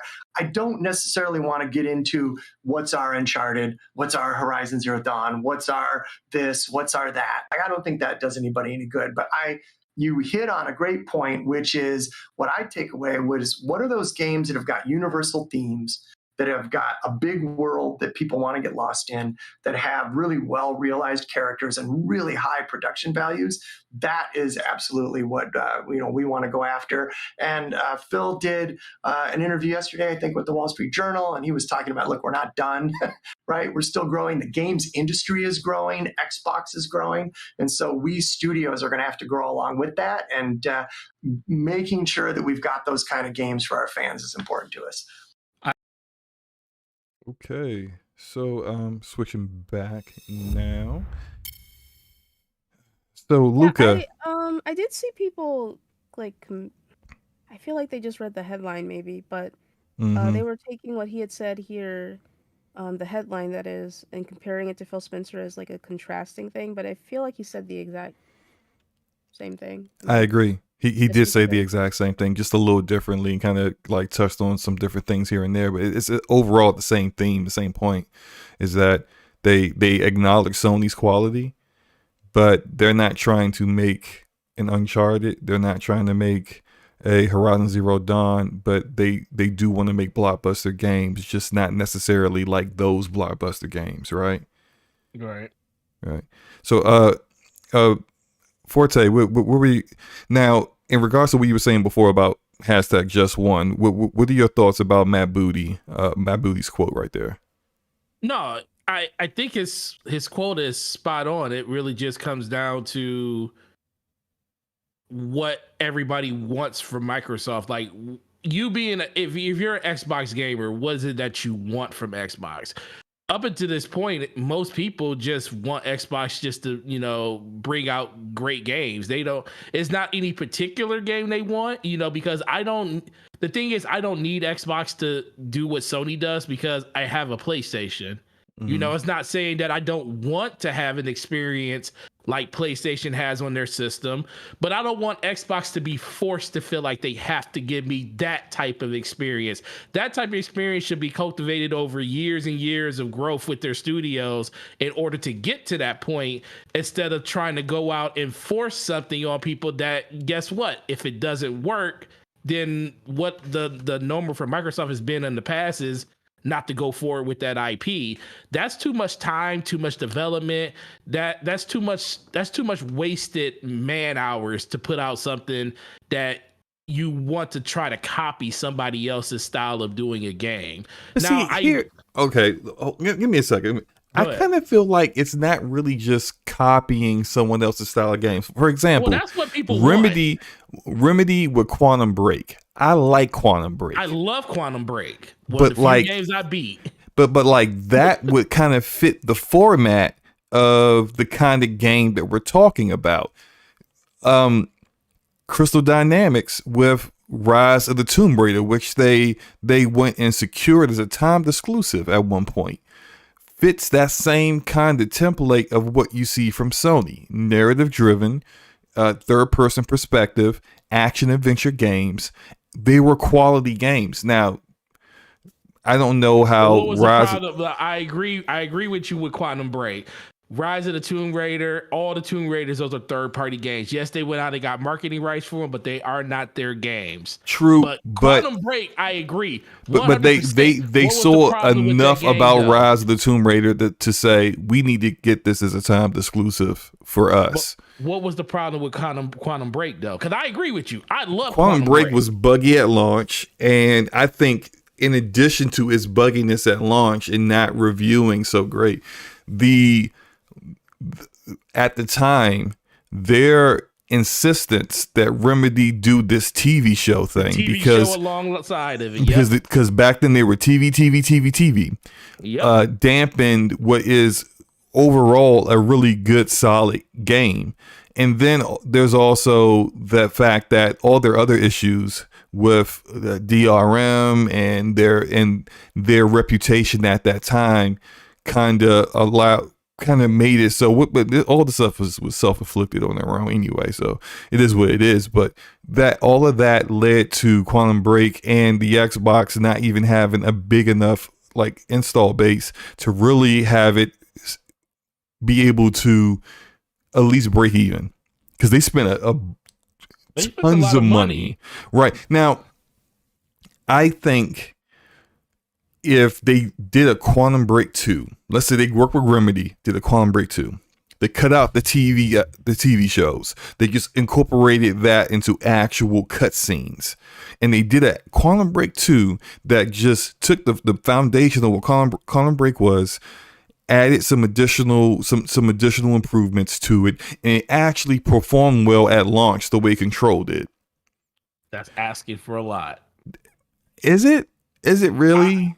I'm just telling you what the overall narrative has been. But forget the narrative. I'm talking about like that. Well, that's part of it until they do it on a consistent basis. What I'm saying is that a Quantum Break 2 in today's game environment, I think, would sell extremely well.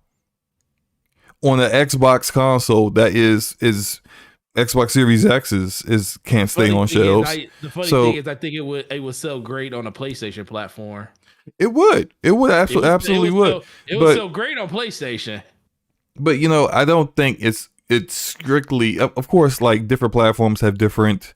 Some genres sell better on other platforms than others. That's a big part of it. But look, Tales of Arise charted in MPD on Xbox in the United States. So I don't think it's impossible for you to sell certain games, certain genres on the platform. And I think if they want to be diverse, that you do need to kind of provide a game like that. And I think if you really are allowing creator freedom the way that you say you do, that out of 24 studios, at least one of y'all want to make a game like that, right? At least one. Like, I can't see none of y'all wanting to make a game like that. Luca, what do you think? Luca? Did we lose Luca again? Luca's there. She fell asleep. Oh man! Hey! Look, listening to you talk. It ain't. Look, whatever. She didn't fall asleep because of me. Hey, all we gotta do is sing. Go ahead and somebody sing a verse. Please no. No one singing. Reach out and touch. Forte. Like, so look. No, I mean, all right. So he's basically echoing exactly what Phil Spencer said about we're going to do blockbuster games. He even said it in the other quote that I showed before, where he said that Game Pass. You know what? It wasn't in that. Maybe it was in that, or maybe it was just in what I read. But he was talking about how Game Pass allows for. There you go, Luca. Not me. Oh, I'm sorry. Not me being muted. Apologies. Not me being muted and talking. Okay. I think the issue with this idea that they can't have like a game that's similar to Sony's is that there's only so many ideas, and it's kind of like people in these studios have to build off other ideas. So it's like you can point to a game and be like, that game reminds me of this game, or that game reminds me of this game, and this game has elements from this game. So I don't think there's necessarily anything wrong with them like doing something comparable to something in Sony's wheelhouse. But it's also cool for them, you know, wanting to do their own thing as well. And I'm interested to see where that actually goes. But it's like, I can't think of something that's wholly, uniquely, 100% like original. Does that make sense? Yeah, no, that makes total sense, because in what realm of reality is AAA gaming original? I mean, like, everybody copies something from someone else. You can look at any game and you can see elements that have worked already from other games, because publishers overall, and we've seen this mentioned by numerous developers before, that publishers are very gun shy and they don't want to approve of game design ideas unless you can actually pull out a PowerPoint and point to the instances in gaming history where it's worked before, because they don't want to invest multi-millions of dollars in your game or off a hunch. See, that's, if you want real originality and uniqueness, you go to the small indie scene. Indies, yeah. Yeah, because no one's telling them no. And they don't dump the same amount of money that these big AAAs do, which, why do they dump so much money into these titles? Like, isn't that just a choice at the end of the day? Why are they spending so much money on games and just that are lacking so much originality? Bigger is better. Yeah. The bigger the game, the higher the graphical fidelity, the longer it takes to develop. A lot of that cost comes into, okay, let's say you got a game that's got like photorealistic visuals in the environment and stuff like that. It takes a lot of people to get that right, and it takes a long time with the current tools to get that right. That's getting better with like Unreal Engine 5 and the Lumen tech and stuff like that. It is getting better, and so that you don't need as many people and it doesn't take as much time to get that level of visual.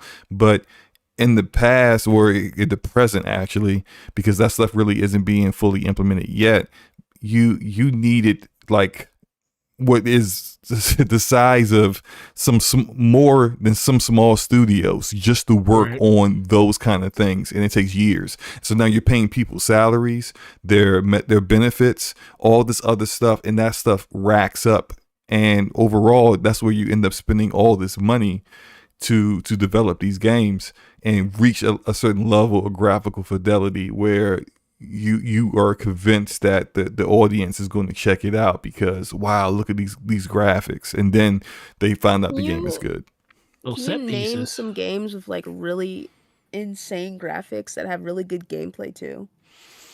I can tell you, The Last of Us Part 2. The Last of Us Part 2. Really? Last of Us Part 2. Yeah. You're right. Yeah, visuals that I did think were possible. I'll even tell you. Go ahead.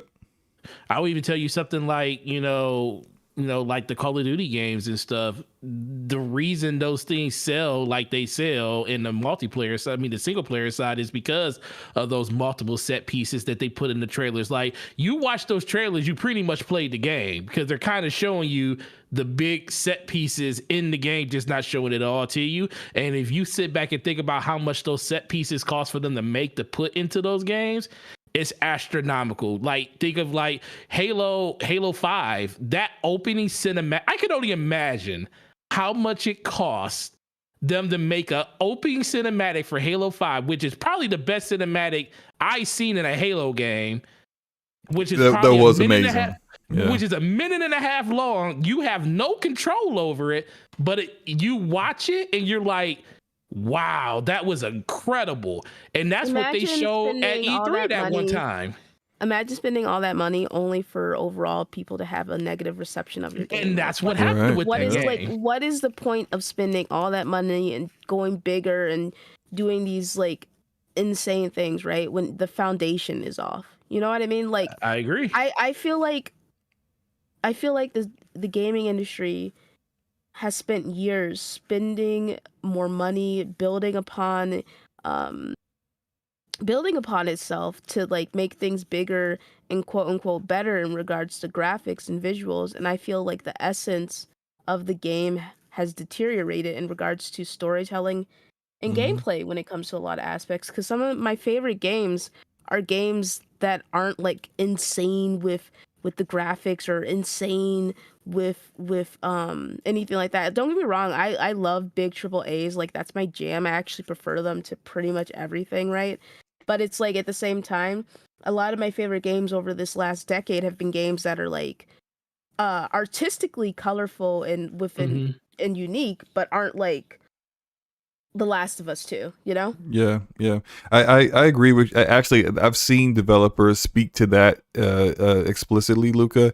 I can't remember the name of the studio, but they had their first game hasn't come out yet, but they are former developers of Arcane, and when they first announced their studio, they talked about how they were kind of sick of the AAA rat way.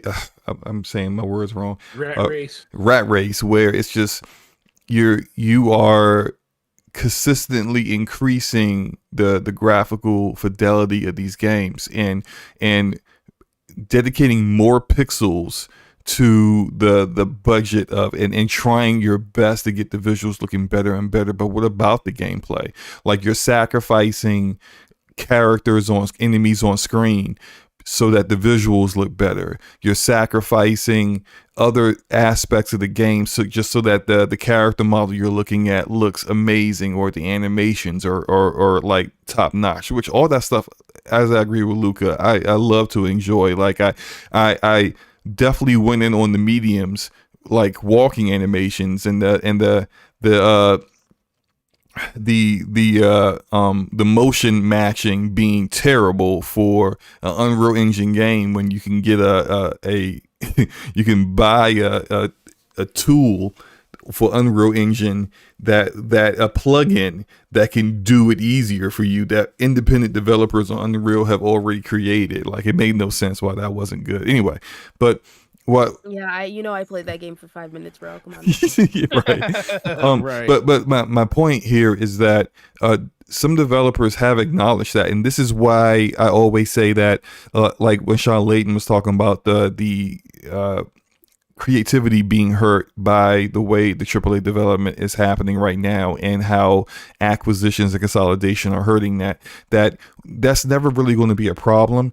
You're always going to get talented developers that leave AAA development studios so that they can go back to their first passion, which is making great games. And we continue to see that all across the industry. We continue to see developers leave Arcane. Nothing wrong with that. Nothing bad against Arcane. But leave Arcane, leave Naughty Dog, leave Rockstar, leave these big studios, leave BioWare, and then they go start their own thing to make games that don't have a publisher asking them, well, how come we don't see this kind of character? We don't think a woman would fit as a protagonist in this role. Can you give us a choice of a man and a woman? No, it's the woman. The woman's the main protagonist. We're going to focus on that. We're not going to split resources making a male that doesn't even work in the story that we're working in, and therefore we end up losing time and resources dedicated to fleshing out this character even more. No, we're not doing that. And so that's kind of what needs to happen in the gaming industry. More is going to happen just organically by the way the gaming industry is. You're going to start seeing more indie developers in the future that you never even heard of, but they're going to come out with amazing games. Right. And people are going to be like, and then 5 years from now, they're going to be the household names that everyone talks about, that either get acquired by Sony or Microsoft or Facebook, whoever else, Netflix is acquiring studios now. And then some of their people are going to leave. Soul of that studio and have the cycle repeat until they're just like every other big AAA. Exactly. It just does the same thing. Yeah, it just does the same thing. And then some people will leave them, make their own thing, and they will innovate on top of what was already done. that's the industry, the game industry as a whole. So I don't think it's a problem. I actually think that it's just the way things are. And I'm excited. I'm excited to see what's in store from indies in the future. And I know we kind of got super off topic based off of what we were talking about, but I mean, I think it's been a good discussion nonetheless. But yeah, I just think that that's the way things are. Let's move on to this something I think Luca might actually be pretty interested in. This typo from Atlas about Persona 5 Royal.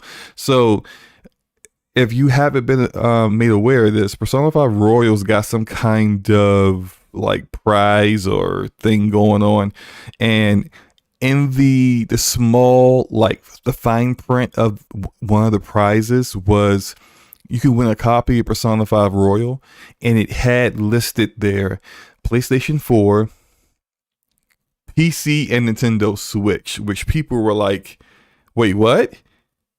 Excuse me? And then Atlas comes out, they tweet out about it, and they said, that typo, you didn't see that.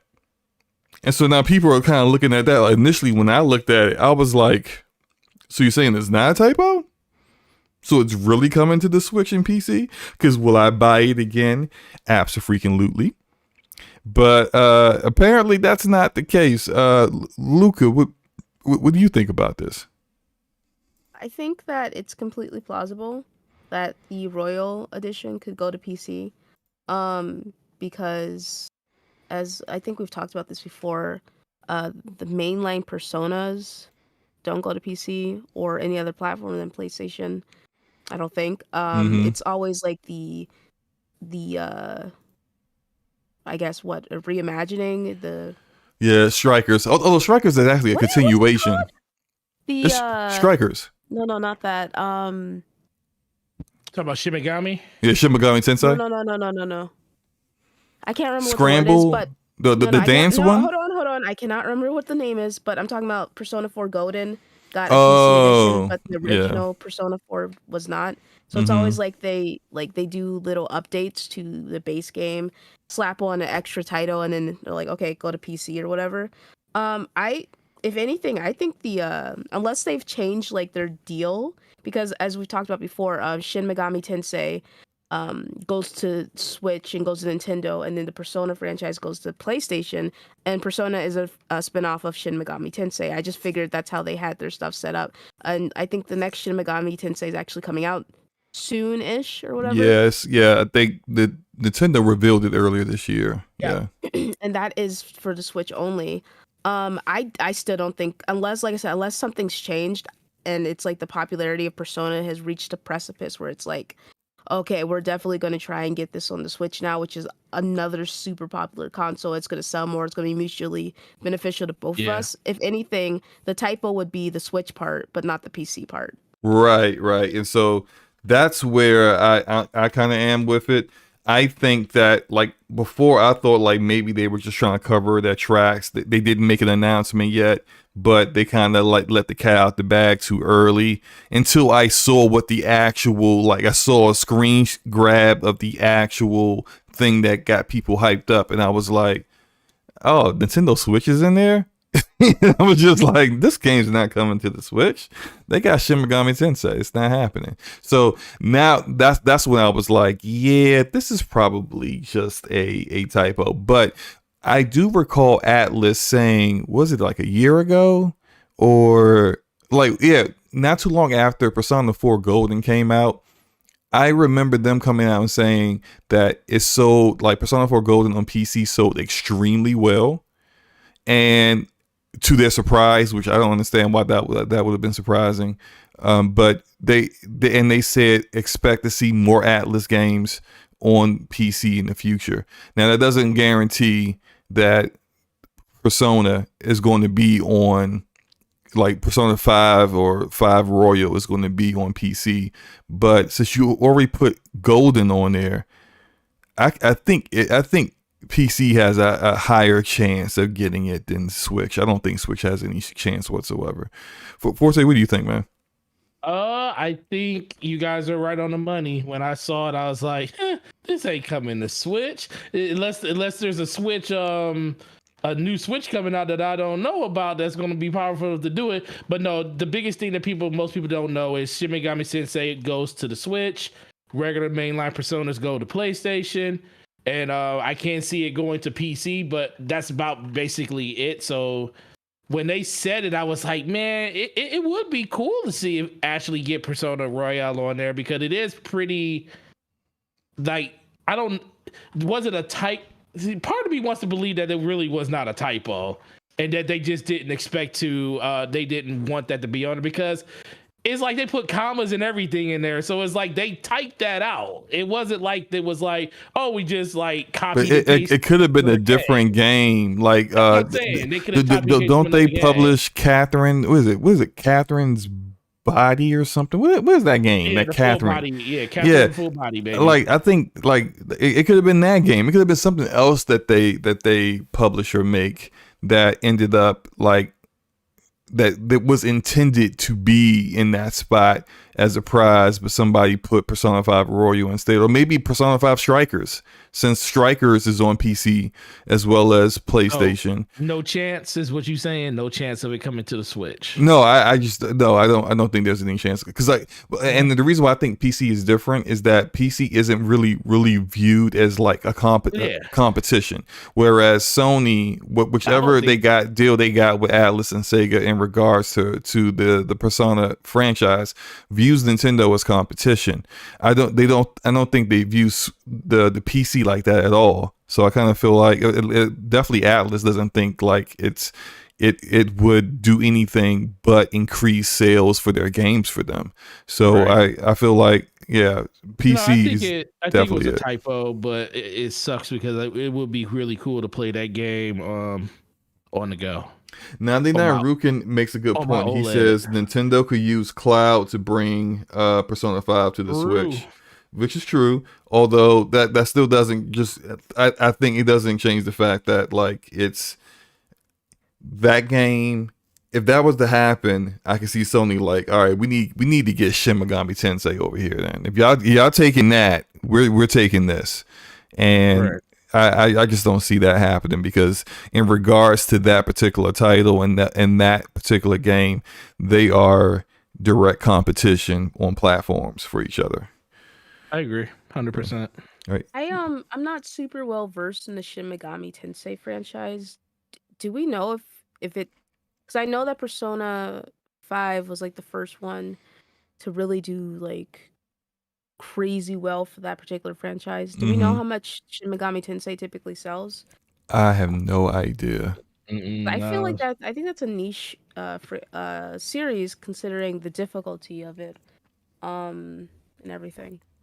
I mean that would make sense to me, honestly. But I know ever since like PS1 and PS2, that was like kind of the last times you actually seen it like on a PlayStation platform.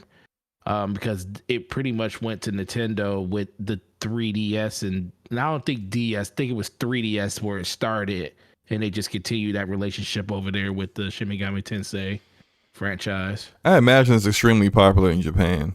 It is on PlayStation too, though. So it's the Shin Megami Tensei. I think the last one did release on PlayStation 4. It did? It did. Oh. Are you certain of that? I'm very certain. I literally walk past a case of it every day in my section. Oh wow! Then I have no idea why Persona doesn't show up on the Switch or anything else outside just PlayStation paying for exclusivity rights. Which, I mean, if Persona 5 is the first one that really like sold extremely well, wouldn't surprise me if like the previous ones were just always like, hey, look, we'll pay for development costs, just keep it over here, and then everything there from Sega and Atlas is just profit off of sales. Then yeah, sure, why not? Oh, you know what? It might be because it's it might be the loophole because it's the remaster of 3, which was on PlayStation initially. Oh, okay. All right. So then, yeah. It's always like a remix. It's got to be. It's got to be. Remix that shows yeah, up. that's got to be the because it's Shin Megami Tensei 3 Nocturo HD remaster is on PS4. But if you look at any other, like just put in Shin Megami Tensei on GameStar's website, you see nothing but DS and Switch up there, except for that one game. But that's because it's a remake. Cool. So like our consensus is it might come to PC. It's not coming to Switch. This is definitely was a typo. I think it's coming to PC just because I think PlayStation has truly, and we're going to talk about it in a second, truly softened their stance completely on PC at this point. Yeah, that's a nice little segue to get into this next one that I don't know if you guys can tell that I'm grinning from ear to ear, but I am because it's hilarious. But God of War Game of the Year in 2018 is now coming to PC. Who else is getting this besides me? Oh, I already pre-ordered it.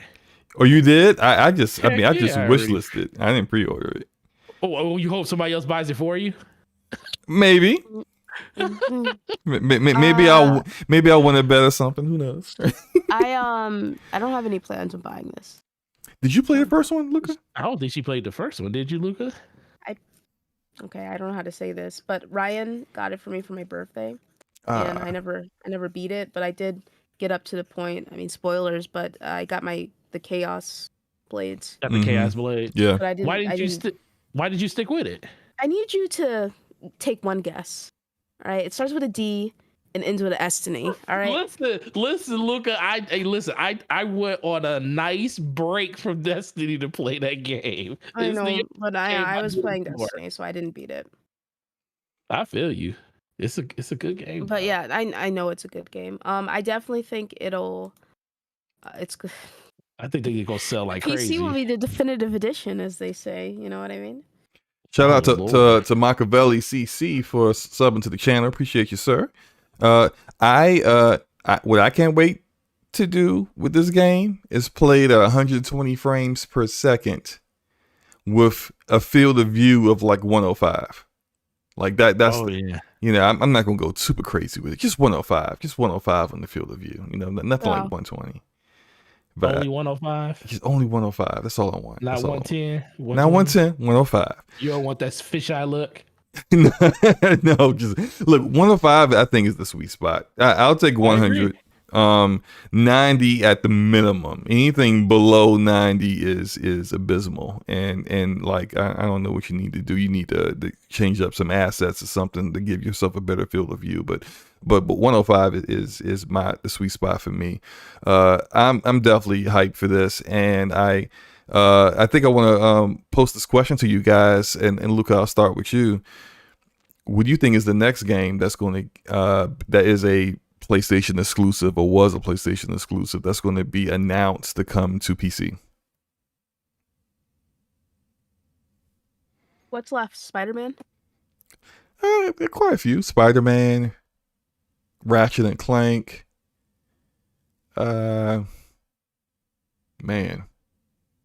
I feel like there's got to be more than this. The Last of Us games. Oh, The Last of Us, the first one will be on PC before. That'll be the next one. Bloodborne, Ghost of Tsushima, Infamous games. Yeah, no, it'll be either The Last of Us or Ghost of Tsushima for PC. Okay, I can see that. Forte, what's your guess? I think the Uncharted games are coming. Well, I think the whole collection is coming. I know Uncharted 4 is coming, but I think the whole collection is coming. Oh, the Nathan Drake collection, that's 1 through 3. Yep, I think everything's coming. On PC already? Nope. No, they only announced the Uncharted 4 and Lost Legacy, which is, what's that collection called? I forgot what that collection is called. But that one's, the remaster of those games is coming to PlayStation 5 as well, and then they're also putting that on PCs at day and date, so dual launches for both of them. Well, they just announced at the end of if you guys saw the Uncharted trailer, they announced that the Nathan Drake, what is it called, the Legacy Collection is coming out early 2022, and I think that's coming to PC. Yeah, I definitely think that Spider-Man is going to be the last one that goes on PC. Yep, I agree. I agree. Why the last one? Because that's probably, other than The Last of Us, their biggest one. Yeah. And it's, it's Spider-Man. That's like, it's got more of a it's gonna sell like crazy. Yeah, people know it outside of just it being synonymous with Sony and PlayStation. Like it's like a worldwide phenomenon. You know what I mean? So yeah. I think Spider-Man will be the last one to go to PC.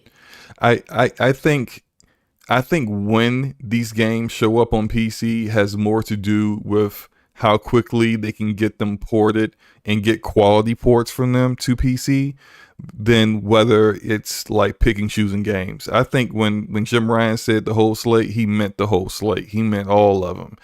At some point in time, and that includes even PlayStation 5 games. Maybe that wasn't what Sean Layden intended when he created this initiative, but I think that's where Jim Ryan is taking it. Now, I think when you acquire a studio like Nixxes, whose entire expertise has been about taking games and switching them, getting them ready and porting them over to PC, then you want to get someone who's well versed in that, so you don't really have the issues that you had with Horizon Zero Dawn initially, that you don't really have those kind of problems going forward. Even people are kind of feeling kind of iffy about the Uncharted games that are going over to PC, because I think it's Iron Galaxy that's doing it. I think I can't remember who the studio is, but whoever's doing the port to PC also did the port for Batman from the Arkham game that was broken on PC, and so people are just like, don't know about this one. But like, you acquire a Nixxes so that you don't have these issues, and that people feel confident, not just in the quality of the game, but in the quality of the performance of the game when they get it at launch.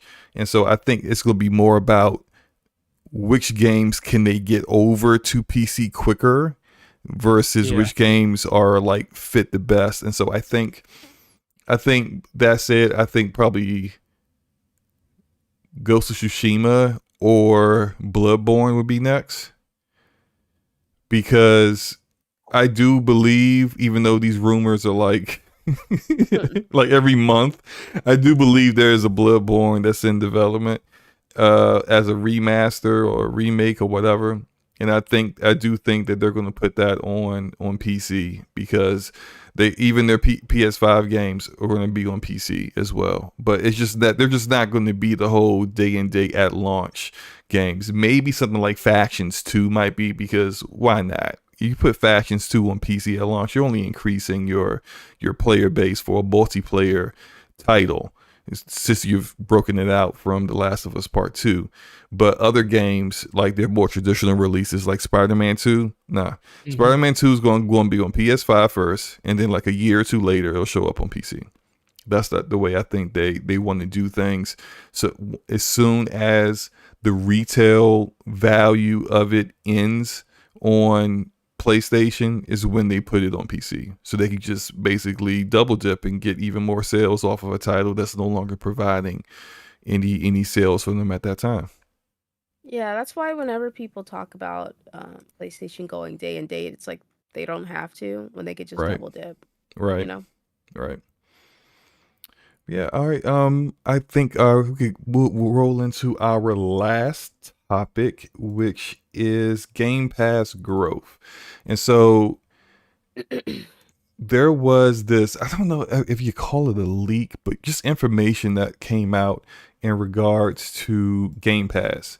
And so this information, what it actually provided was it showed that over the past fiscal year, 12 months, from June 2020 to June 2021, Game Pass's growth was 38%. And their target was actually like 49 or something, like basically 50%. So like I thought that was pretty ambitious, that they wanted to increase like their player base, your subscriber base, half of it in a year. That's pretty ambitious considering what they expected. But I'm thinking at the time that they made that's June of 2020, they thought they were getting Halo Infinite out at that time already, and it's not out yet. But I was somewhat shocked that so the 18 million that we knew of in December, January-ish, that's not where it starts at. It starts at whatever the number was in June, which I don't quite remember what that number was, but those who do this for a living estimate essentially somewhere around like 21 million subscribers now. If it was 18 in January and then they came out with MLB The Show, Day and Date, and Game Pass, Outriders, I'm like, wow, okay, so you only went up 2 million since then? Pretty interesting. Luca, what do you think about that? Is this growth supposed to be like impressive given the time frame? I think some people feel it's impressive, some people don't. And I think it's more of that we knew it was 18 million. They announced 18 million in like December or January or whatever. And as of June of this year, it was only at like 2021. And they didn't reach their target because their target was like a growth of like 50% or something like that. So 50% on top of the 18? No, on top of wherever it was June 2020. It was 18 million as of January. Yeah. I'm assuming this year because he doesn't give a date. 2 million since January, and it's October. Well, hold on. 2 million from January to June. We don't. That's what that information is. We don't know what it is today. So from June to October, we don't know what growth may have happened from there. But I'm imagining from January to June, you had some AAA games launch in Game Pass, and from June to October, you had a few indie games launch in Game Pass, like 12 minutes, but nothing substantial. Nothing that turned out to be as exciting or as generated as much interest as Outriders and MLB The Show did. So I just can't see that growth going any higher than what they had got from that first part of the year. So maybe they could be at like 23, 24. I don't know. Yeah, go ahead. I mean, Game Pass is great, and I've been saying that for years now. It's great for people who want it, but it is quite ambitious of them to expect that kind of growth when there's really nothing in there that mainstream gamers would want to play. I don't think. Like I think if what you're I think you're implying with the whole Halo thing is that they expected the numbers to be higher because people would be playing Halo Infinite. Yes, which should also lead into why they were pushing that game to release last year, which would have been an absolute disaster. Listen, like I don't know what the norm is for subscription-based services, so I don't think it's impressive. But if I don't have that kind of background, knowing what's to be expected when it comes to these kinds of subscription-based services, then I can't really say it's not impressive because I don't have any basis there either. But it doesn't sound impressive, but maybe it is. I don't know. Yeah, I would say, I mean, it's probably the highest like player base, subscription base out of any gaming platforms, but gaming is behind like the times when it comes to other industries in regards to doing subscription services. So I think that makes sense. I kind of agree. I don't think that's impressive growth this year, especially if your targets were what they were. Granted, in June, when you made that target in June of 2020, you thought Halo Infinite was coming out in November of 2020, and it didn't.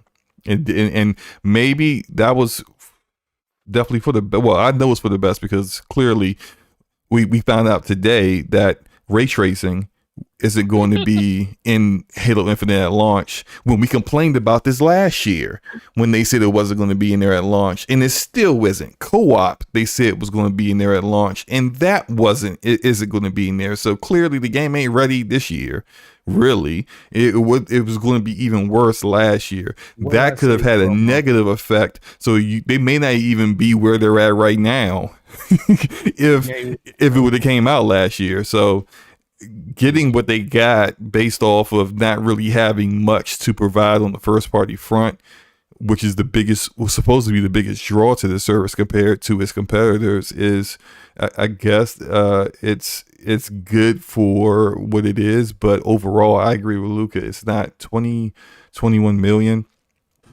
when you are putting so much money into this and it is your platform. Essentially, this is the Xbox platform. Game Pass is everything is centered around it. Everything they do is Game Pass, trying to get people to sign up for Game Pass Ultimate. It's not the best look, clearly. I still think, like, if you look at it in the vacuum, like compared to other services, then no, the number isn't impressive. Like, you got stuff out there like Disney Plus that's over 100 million and things like that, and that's a newer platform. I mean, not super new, but it's like within the last 2 years. Game Pass has been around since 2018, so actually earlier than that. But I think, me personally, I do think it is still kind of impressive because I think they're doing this without any really big game. They're doing this with third-party games for the most part. Mm-hmm. Service. Yes, a lot of their first-party games are in there, but these are all games that a lot of people. This is the one thing we always people complain about Game Pass. There's a bunch of games that a bunch of people already played. Where are those new experiences and stuff that people want? So I think a lot of this does have to do with last holiday. I also think a lot of this has to do with some of the missed opportunities Xbox probably had with some third-party games that they wanted to go inside the Game Pass.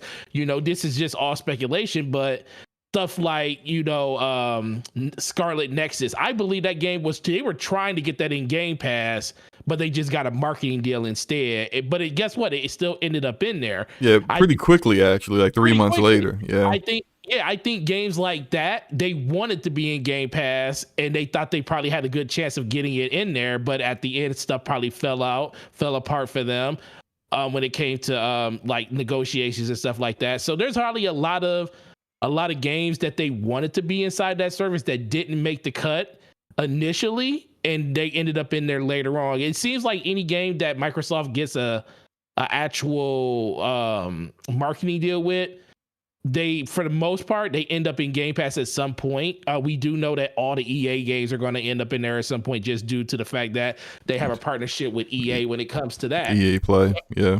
With EA Play, so we know Battlefield. We know at some point within the next 6 to 7 months after the game comes out, it's going to go in there because it's going to be part of the vote. But I ultimately think this holiday, I really truly believe this holiday is going to be the holiday that you're going to see that number like. I'm sorry.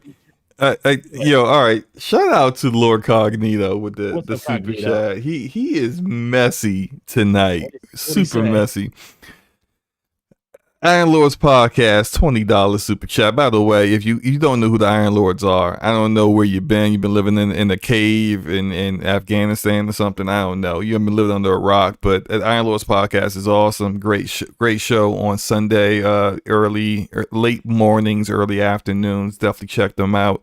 $20 super chat says, salute to the homies Forte, Slow, and Luca. Finished recording the last word. That's Cognito's Destiny podcast with Abantis. Thank you Abantis. In parenthesis, Slow-Mo's favorite looter shooter in Destiny show since Division is dead, LOL. Listening to y'all preaching the good word on DPS topics. Love y'all. We love you too, Cognito, although not in this moment, because you ain't gotta remind me that Division is dead, okay? Listen, I know it's just dead. I know it's dead. Division is bones and Destiny is thriving. Sucks to suck for Slow-Mo. This man went into Division, got the last achievement, and deleted the game forever off his hard drive. Like me and Nautical are still playing Destiny, and Slow-Mo, how's Division? Not here. It's bones. It's a skeleton. It's like it's not even a rotting carcass compared to Destiny. You know what I mean? Sucks to suck, man. Sucks to suck. Yeah, can y'all stop? I mean, kick a brother when he's down. Look, I was supposed to have Division content at this point. Ubisoft has disappointed once again. Back in March, they said, "Oh, look, we haven't given up on Division 2, even though they later on admitted that they weren't going to do any content this year." How is that not giving up on it? You know, or whatever. Yeah, and like we will be getting our Destiny content in December. And then we'll be getting more Destiny content in February. You know what? Like, y'all keep paying for all that stuff piecemeal for paying more for less over there, okay? And guess what, Slobo? We gonna get more content in 2023. And more content in 2024. You say pay more for less when you pay zero for nothing because Division is bones. She's been waiting for this, bro. Let's get back on topic, okay? Like, look, this slander is not. It's not even slander because it's all true. I have no rebuttal. There's nothing to rebut. It's all true. So I can't say anything, but it is what it is. So the game is dead. It's a corpse. It is bones. It's like it's those skeletons and Sea of Thieves. Oh my god. To get back on topic we were talking about here, Forte, in regards to, this is my idea now. This based off of what I seen with this and seeing that what we thought was going to be major growth after the announcements of MLB The Show and Outriders launch games and Game Pass, and then seeing it not really push the numbers any further, is that they have to have a first party game below up. It has to be a first party game. So it's a guaranteed game that's going to be launching Game Pass and it's never going to leave. Look at what, and I saw this recently in regards to Squid Game, which is an amazing TV show on Netflix. It's great. It's so impressive that in a short period of time, it's the most watched show on Netflix. Think about how long Netflix has been around. And now Squid Game, that just came out like a month or two ago, is the most watched show on the entire platform's history and has pushed Netflix up to 215 million subscribers. One TV show. It's content. It's always content. And the only way Game Pass is going to turn out to be successful is if they get some kind of Minecraft level game coming from one of these 24 studios. Not Minecraft already, because Minecraft is already on everything, so it's too late for that. They need something that's on the level of a Minecraft, on the level of a Fortnite, or something from one of these 24 studios that is only within their Game Pass ecosystem. It's only going to be available if you're playing on the Xbox, if you're playing it through the Xbox on your phone through xCloud, or your tablet through xCloud, or on PC through the Microsoft Store Xbox app. That's the only way you're going to be able to access it. And that, few ways. Those are quite a few ways. Those are quite a few ways, but it's what they want. It's what they're looking for.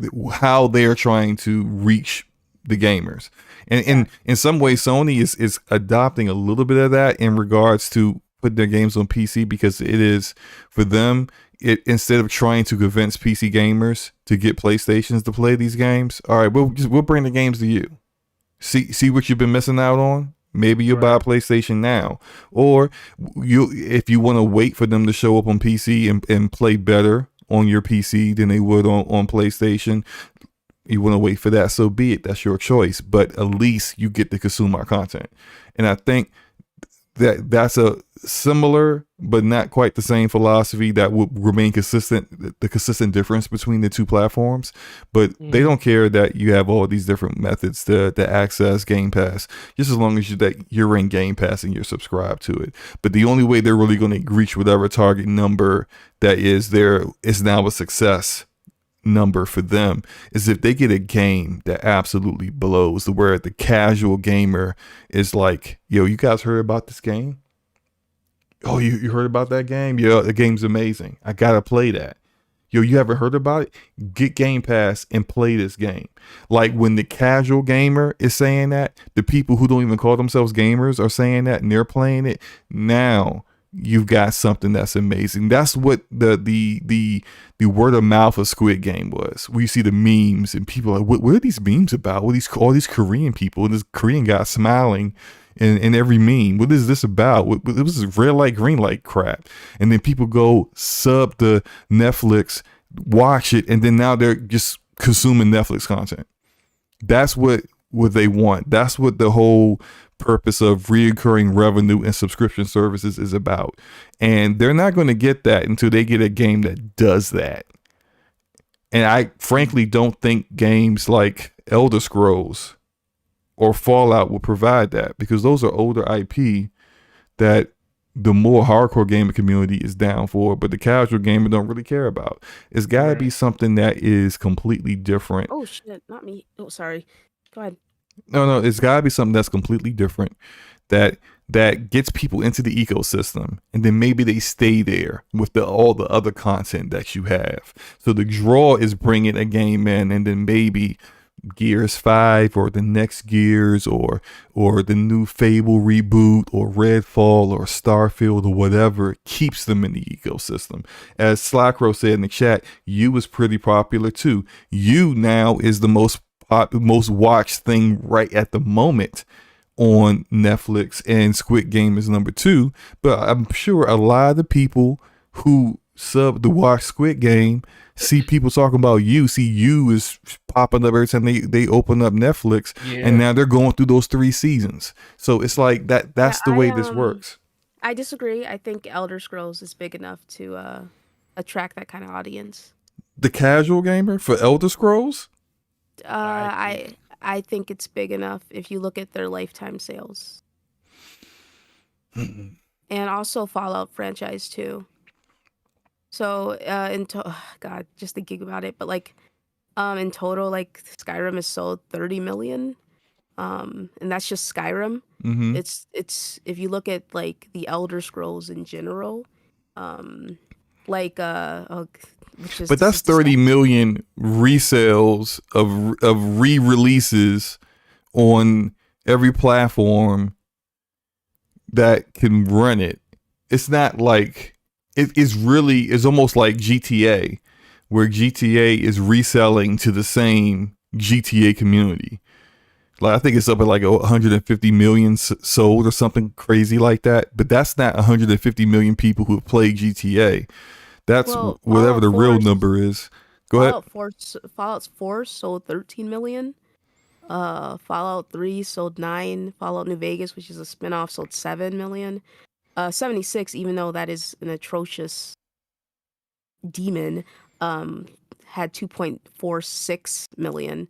So Fallout, I mean, people can say whatever they want about Bethesda, the mainline Bethesda, but the Fallout and Elder Scrolls franchises are extremely popular, and they all sell very well. And then if you even look at their mobile games, which is, like I said, disgusting, but like it is what it is. And the mobile titles definitely appeal to the casuals. Fallout Shelter sold like 150 million, and I was definitely one of the people giving them my money for Fallout Shelter, which sick behavior. Yeah, I didn't 100%. Give any money for it, but I did play Fallout Shelter for a little bit. So you don't even want to say Skyrim, but the Elder Scrolls 4 sold 10 million and 3 sold 4 million. But in perspective, Luca, 10 million for that game. You said Fallout 4, 13 million. We saw Cyberpunk sell 13 million in 2 months. Yeah, but Cyberpunk was just off the hype of the Witcher franchise, and the Witcher 3, let's see here. The Witcher 3 sold, let's look at 28 million. It's The Witcher, man. Yeah, so but does the casual gamer play The Witcher? What I'm saying is that, like, when I say that you need something that touches the casual audience, and I'm talking about like a global phenomenon where other regions where Xbox isn't prevalent or popular, people start to pick it up because they gotta play that game. That's Fortnite. That's I don't know if Xbox. Shout out to Black Mamba for the sub. Appreciate you, sir. I think Black Mamba was actually in my stream last night. Thank you for subbing to the channel. Go ahead, Luca. Those Fortnite is a global phenomenon. That is like Minecraft. Those are things that are rare, like stuff like that doesn't happen very often in the gaming space. But selling millions, and millions of copies of a game. I mean, like I said, we can just agree to disagree on this, but I think I don't think they I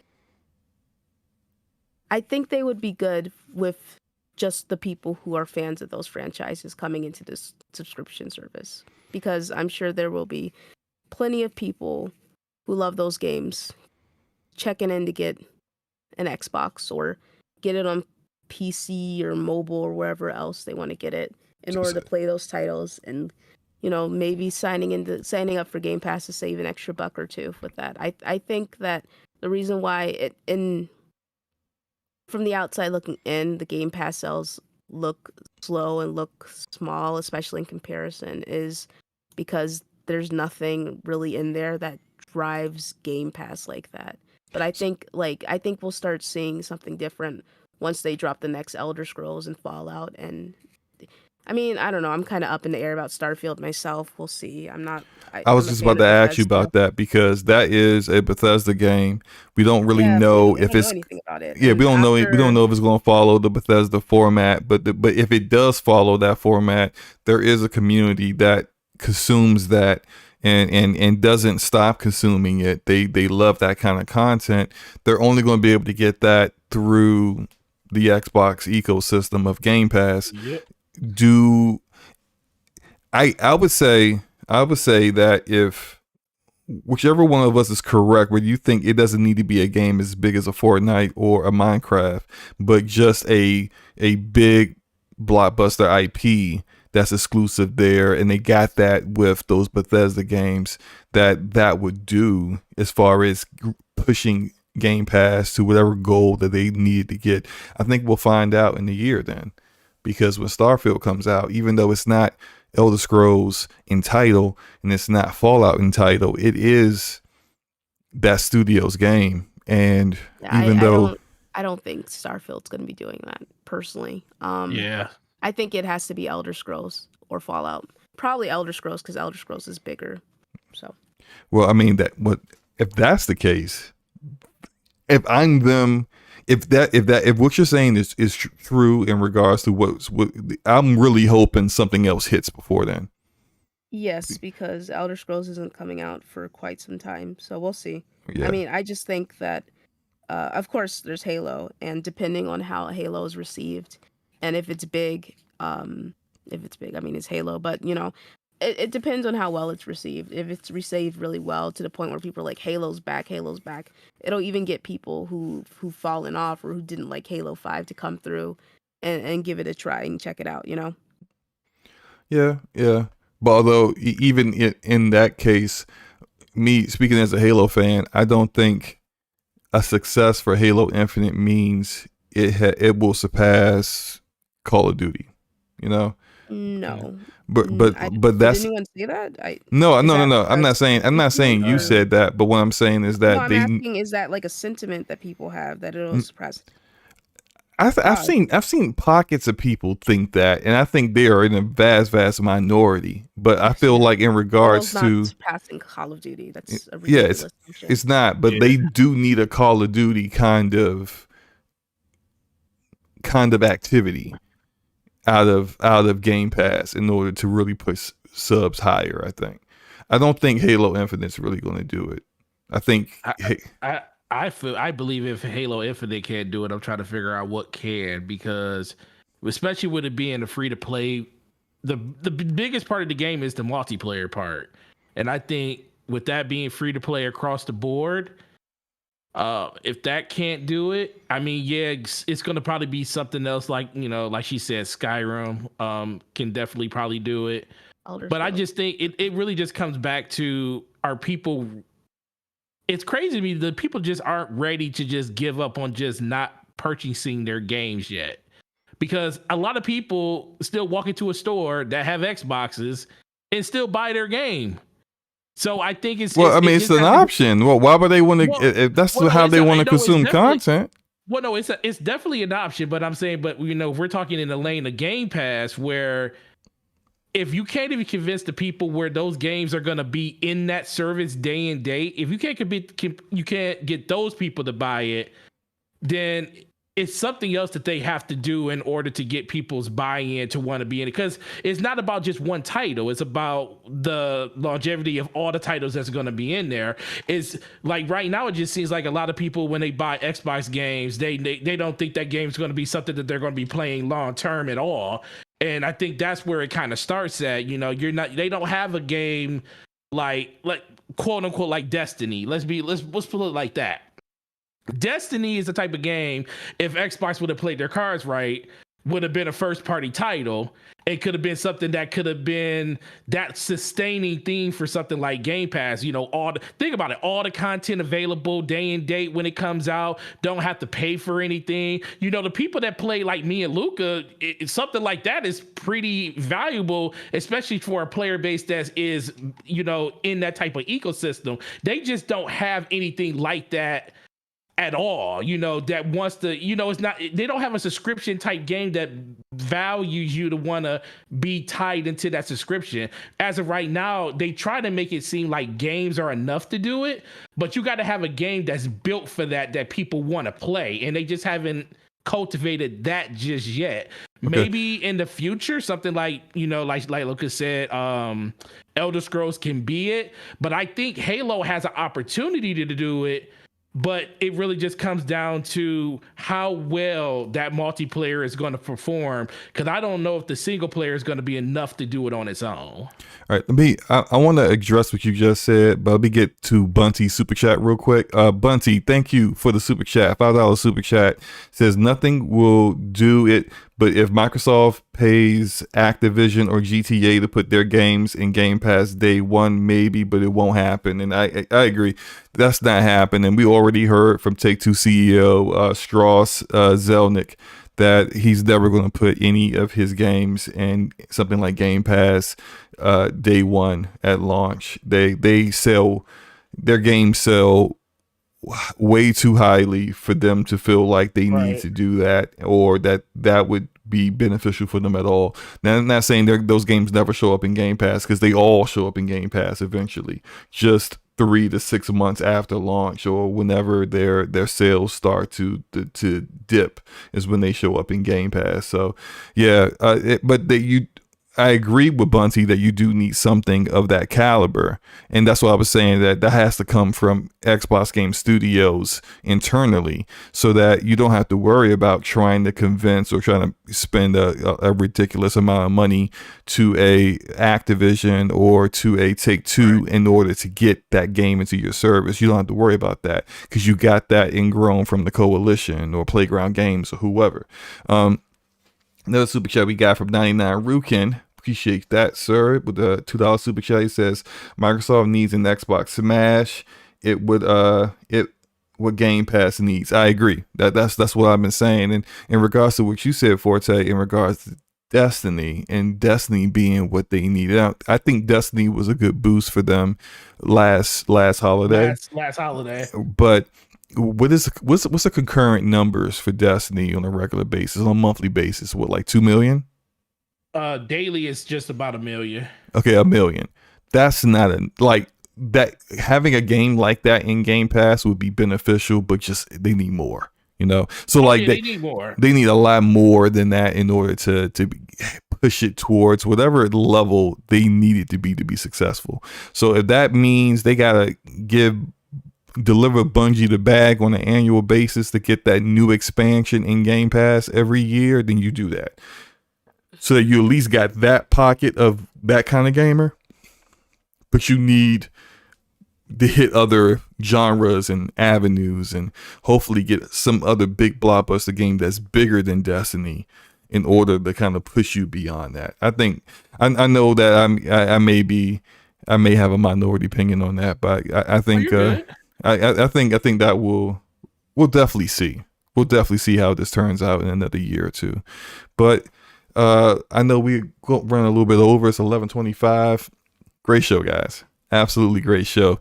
Luca, thank you for finally coming into DPS Podcast. Let everyone know where they can find you. You guys can find me on Twitter at TheAshenLuca, and I host a podcast called Scumcast. Saturdays at 7 p.m. Central Time, 8 p.m. Eastern. That has Slow-Mo and Nautical on it, along with a slew of other people. Thanks so much for having me. I appreciate it. Fun show. Oh, absolutely, absolutely. And Forte, let everyone know where they can find you, sir. Oh, absolutely. Gaming Forte everywhere. YouTube, Twitter, Xbox Live, and PlayStation. Check us out on Scumcast. In the next 2 days, it's going to be lit. Luca going to bring that energy as she always does. Also, shout out to Rap Podcast. We didn't do a show yesterday, so missed the guys. Guys, make sure you reach out to Rick. I hope he feels better. And outside of that, man, DPS on my channel next week for 57. You guys have a great week, and we'll see you next time. Yep. For me, appreciate everybody for coming through. I'm still working on a couple of videos. I actually got 2 videos that I'm working on at the moment. One I've spoken about before. Another one is in regards to Ubisoft. So yeah, you can probably get a general idea of what that video is going to be about.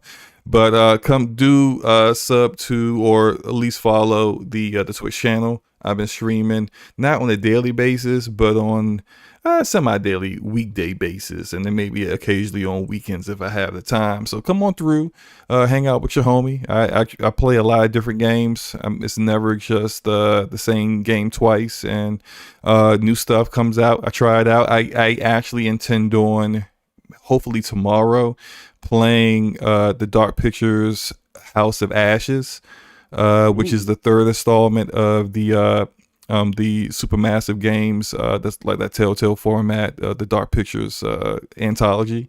So come on through if you want to check that out, and you're a little too scared to play that yourself. I'm not big into the scary games myself, but these don't seem to be too scary for me, so I definitely don't have a problem playing them. But yeah, come on through. And I think that is it, though. So we're going to get up out of here. Anything else you guys want to say before we head out? Enjoy your games. Peace. Peace.